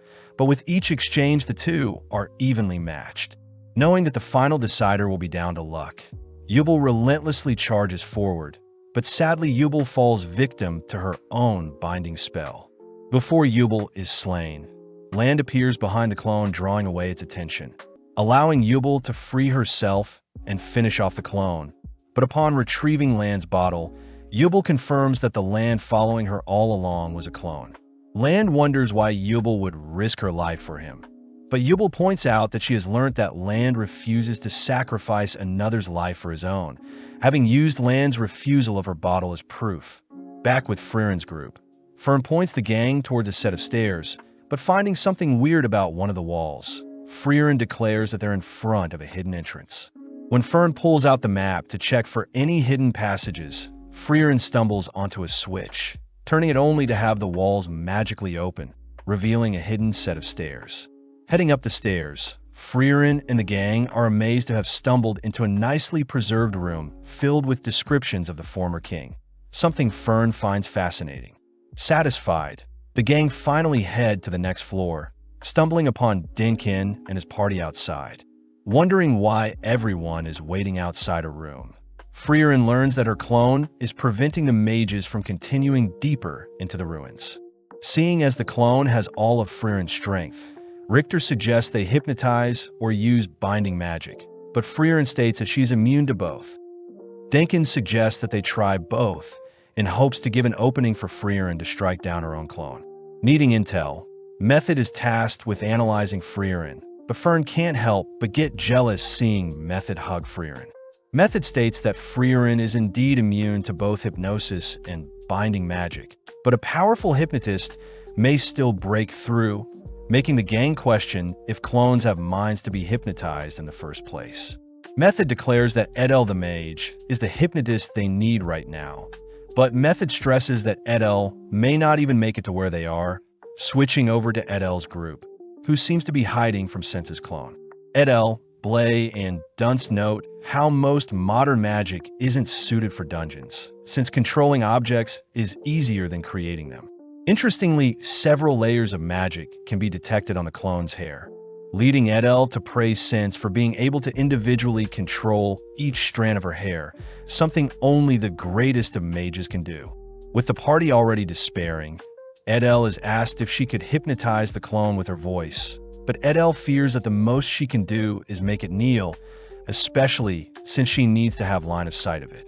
Seeing as the clone has detected them, the three are forced to engage the clone, swiftly erecting barriers to prevent the clone from bursting their defenses, but Sense's hairs easily drill through the team's barrier.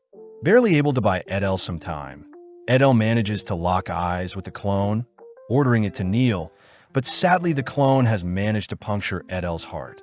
Edel declares that the clones indeed have no minds, instructing the others to flee as she chooses to smash her own bottle to exit the exam.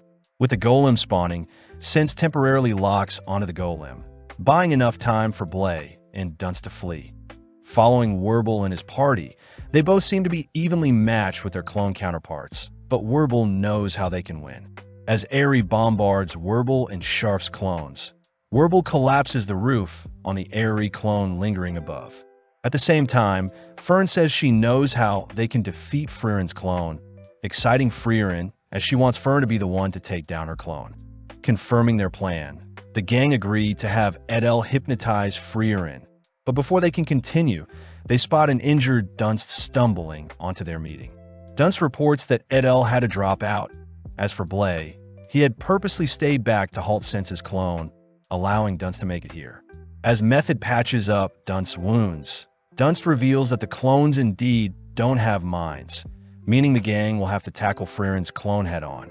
Richter speaks up, suggesting that the clones may have a unique weakness, but Sense simply remains quiet, unable to help the examinees. Appearing at that moment, Lawine reveals that the clones are being controlled by the mythical Spiegel, information she obtained from her brother, who had also explored the dungeon. Richter scolds Lawine for keeping the information to herself, But Lawine fires back, stating that Richter would have also kept the secret if it meant he was the last one standing. Continuing on, Lawine mentions how the Spiegel is hidden away behind the doors guarded by Freeren's clone, a creature that has no way of attacking or defending, solely relying on the clones. Sadly, Dinkin had already detected a high-tier sealing spell on the door guarding the Spiegel, a spell Freeren knows her clone must have cast, as it binds a mage's life to the seal, meaning the seal can only be broken when the mage is defeated. Seeing as they have to take down Freeren's clone, Lawine suggests that they all hurry up, since her brother found that the clones eventually gather on the bottom floor, cornering and slaying all who enter the dungeon. Seeing as clones will imitate the behavior of the originals, Fern asks Freeren to stand facing a nearby wall, but as Fern fires off a beam at Freeren, Dinkin suddenly realizes what Freeren's fatal flaw is as Freeren blocks Fern's projectile. Dinkin states that when Freeren casts a spell, she briefly stops detecting the mana around herself, something only beginner mages are meant to struggle with. Embarrassed, Freeren admits that she's never been able to overcome such a hurdle, prompting everyone to begin planning out strategy. Seeing Freeren so happy, Fern learns that Freeren used to treasure the times when her hero party would plan their attacks thoroughly before engaging in dungeon raids. With everyone agreeing on the best plan possible, the gang fear that having Freeren and Fern take on Freeren's clone alone still won't be enough, but Freeren reassures everyone that two should be more than enough, especially since the others need to hold off the horde of clones beginning to head down towards their level. Just like that, Freeren and Fern head in, alerting the clone to their positions. Immediately, Freeren and the clone float into the air, both attempting to predict each other's moves only for both to cast the same black lightning spell. Running for cover, Fern watches as Freeren evades her clone's attacks, both facing each other. But when a piece of debris falls on top of them, they simultaneously incinerate the debris with the same fire spell. Knowing that Fern has concealed her presence, Freeren turns her full attention onto her clone, fearing just how powerful herself can be when unleashed. Flashing back, Fern asks if she should really be using the Zoltrak spell to attack the clone, but Freeren reminds Fern that even a basic Zoltrak attack can destroy even Freeren herself, advising Fern to give it her all when attacking the clone. Having found an opening, Fern heads out preparing to attack the clone. But flashing back once more, we see Ciri surprised that Freeren is visiting her now that Flam has passed on. Freeren points out she is simply delivering Flam's will, shocking Ciri, as she didn't realize 50 years had already passed since they last spoke. Reading Flam's will, Ciri reads that Flam had managed to convince the Emperor to allow humans to begin researching and using magic, a surprise since humans believe magic was meant to be only used by demons for evil deeds. Flam had asked for Ciri to continue helping the humans further grow their understanding on magic to fight back against the demons. But Ciri is opposed to such a thing, shredding Flam's will only to ask Freeren to leave. Ciri is disappointed in Flam's suggestion, plus it seems Flam and Ciri never could agree on what was best for humanity, making Ciri wonder why she chose to train Flam to begin with. But Freeren reveals that Flam had already predicted Ciri would be opposed to her suggestions. Upon hearing that Flam had already achieved her dream, Ciri asked to go on a walk with Freeren, revealing that Flam originally didn't care for humanity and their struggle against the demons. Ciri also begins berating Flam for having her favorite spell be one that creates a field of flowers. But regardless, Ciri is still impressed that Flam was able to become the one that introduced magic to humanity. Since human lives are shorter than elven lives, Ciri doesn't blame Flam for rushing things so much, especially since Ciri and Freeren are interested to see how much magic grows and develops in the coming years. At that moment, Freeren manages to evade her clone's fatal spell, allowing Fern to land a direct attack on the clone.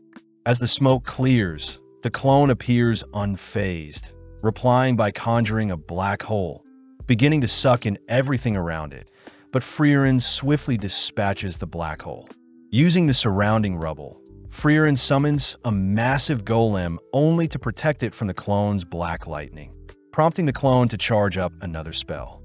At that moment, Fern attempts to land another Zoltrak, but the clone manages to detect and block the spell, simply continuing its incantation.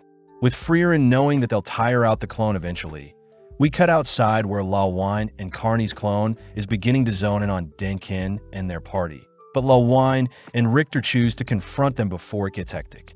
Denkin had asked for everyone to reveal their weaknesses, ultimately leading to Lawine and Richter to face Lawine and Carney's clone, Dunst and Carney to face Richter's clone, and Laughlin to face Method's clone.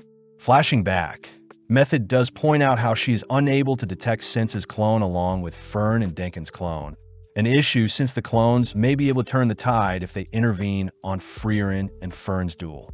When the gang call out how unfair it is for Sense's clone to be a factor, Sense points out that mages should be able to overcome such a hurdle, cutting back to Lawine and Richter, who managed to slay Lawine and Carney's clone.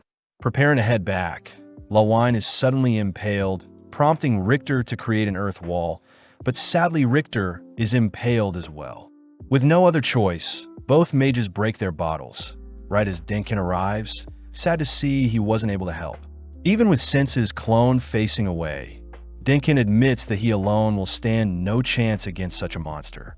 Seeing as he must buy the others some time, Denkin prepares to distract the clone, but out of nowhere Yubel and Land ask if Denkin needs some help. When Denkin attempts to explain the situation, Yubel simply asks if Denkin needs the clone defeated, declaring that herself alone can defeat the clone, but Land doesn't believe Yubel.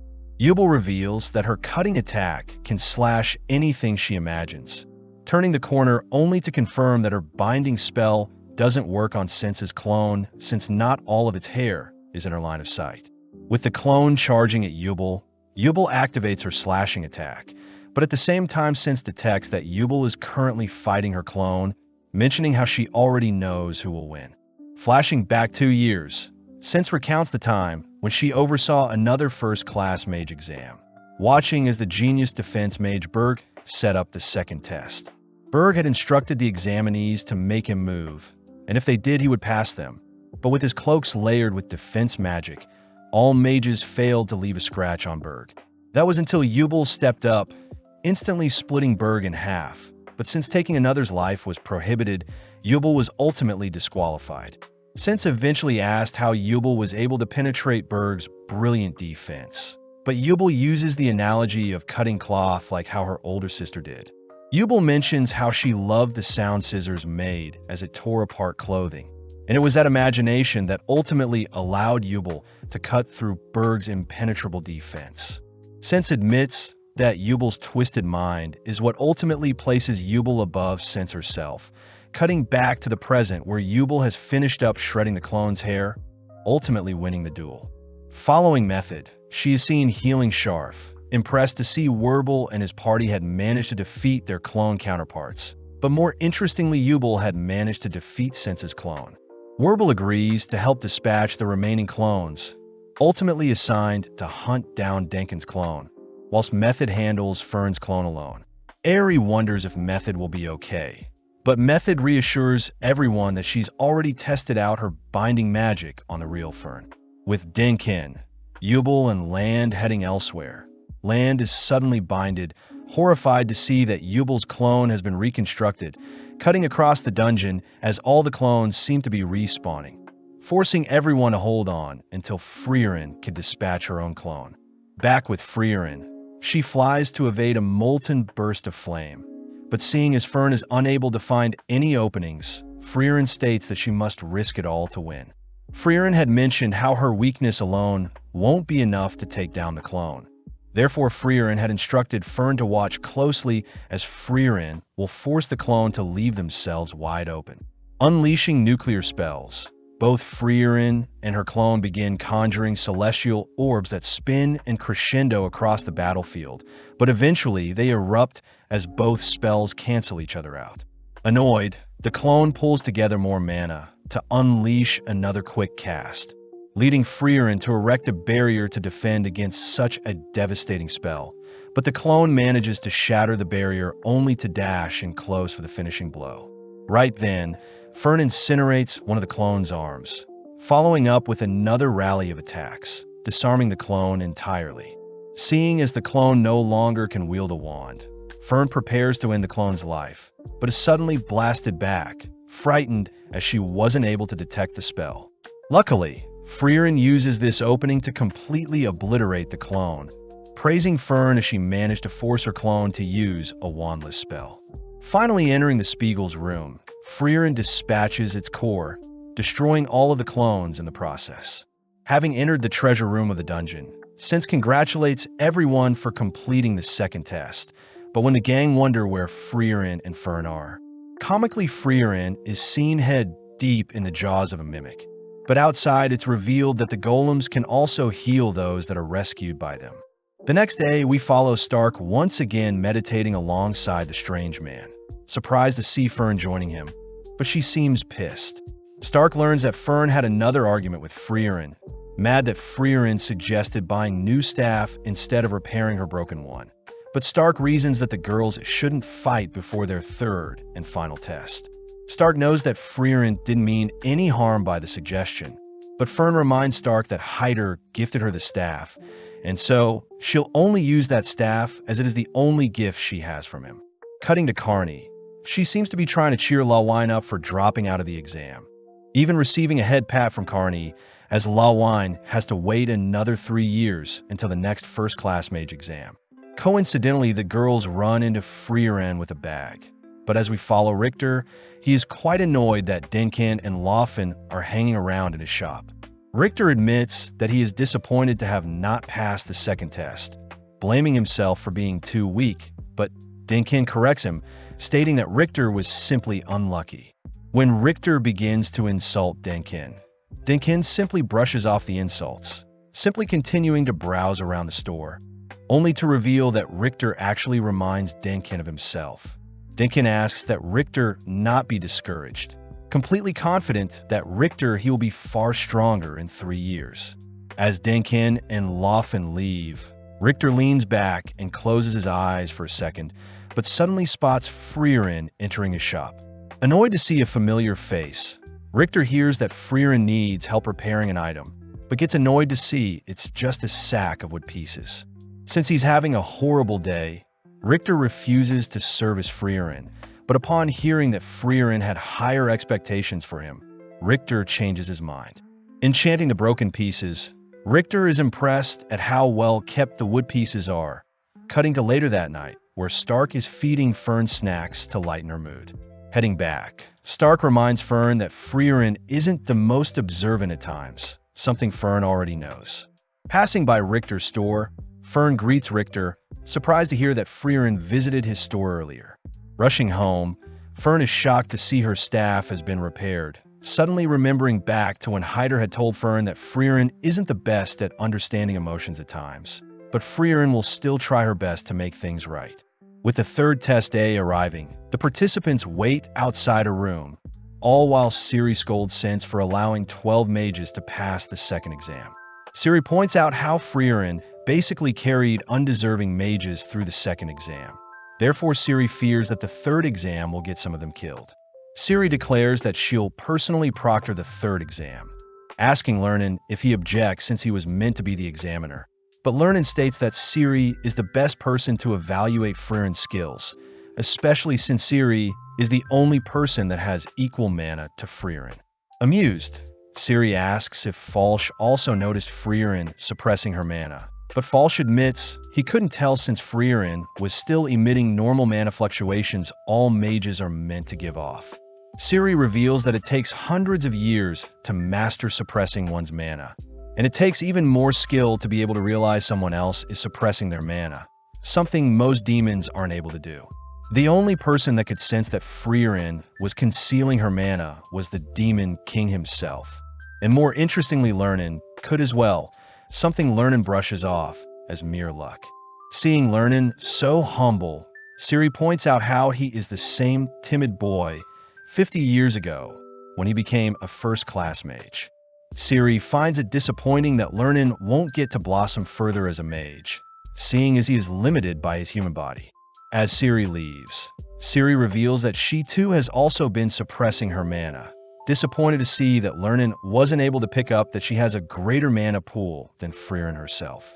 Starting the final exam, Falsh states that Ciri will talk to all the examinees one at a time, personally judging whether they pass or not. First up is Carney, entering into a massive glass room, only to stiffen up as she stands before Ciri. Without another word, Ciri fails Carney, having sensed that Carney personally doesn't think she could ever defeat Ciri in a duel. Following up, Ciri fails Dunst, Laufen, Scharf, and Aerie, stopping on Freeren only to ask what Freeren's favorite spell is. When Freeren says it's a spell to create a field of flowers, Ciri insults Freeren for liking Flam's useless spell, but as Freeren turns to leave, Ciri wonders how Freeren defeated the Demon King with such an attitude. Stopping, Freeren corrects Ciri, as it was ultimately the hero party as a whole that defeated the Demon King, something Freeren regards as complete luck to have formed such a team. Flashing back, Freeren had once asked why Himmel chose her to be the mage of their party, but Himmel recounts a time when his younger self was lost in a forest. It was then where Freeren appeared, pointing Himmel in the direction of his village, but seeing as Himmel was scared, Freeren conjured a field of flowers to put Himmel at ease. Freeren states that Flam's favorite spell was also the spell that ultimately convinced Himmel to have Freeren join their party, leading to the defeat of the Demon King himself. Freeren reveals that she knows Ciri plans on failing Fern as well, but Freeren reminds Ciri that the era of human mages has arrived. At first glance, Ciri is disappointed to see Fern is frozen stiff by her suppressed mana output, but suddenly realizing something, Ciri asks what Fern sees. Hearing that Fern is able to see Ciri's true mana output, Ciri smiles, asking Fern to be her student, but Fern refuses. Ciri promises to make Fern the greatest mage to ever live, but having been advised by Freeren to answer Ciri's proposals honestly, Fern states that she will forever be Freeren's student only. Disappointed, Ciri accepts Fern's answer, passing Fern regardless as to not halt her development into a great mage.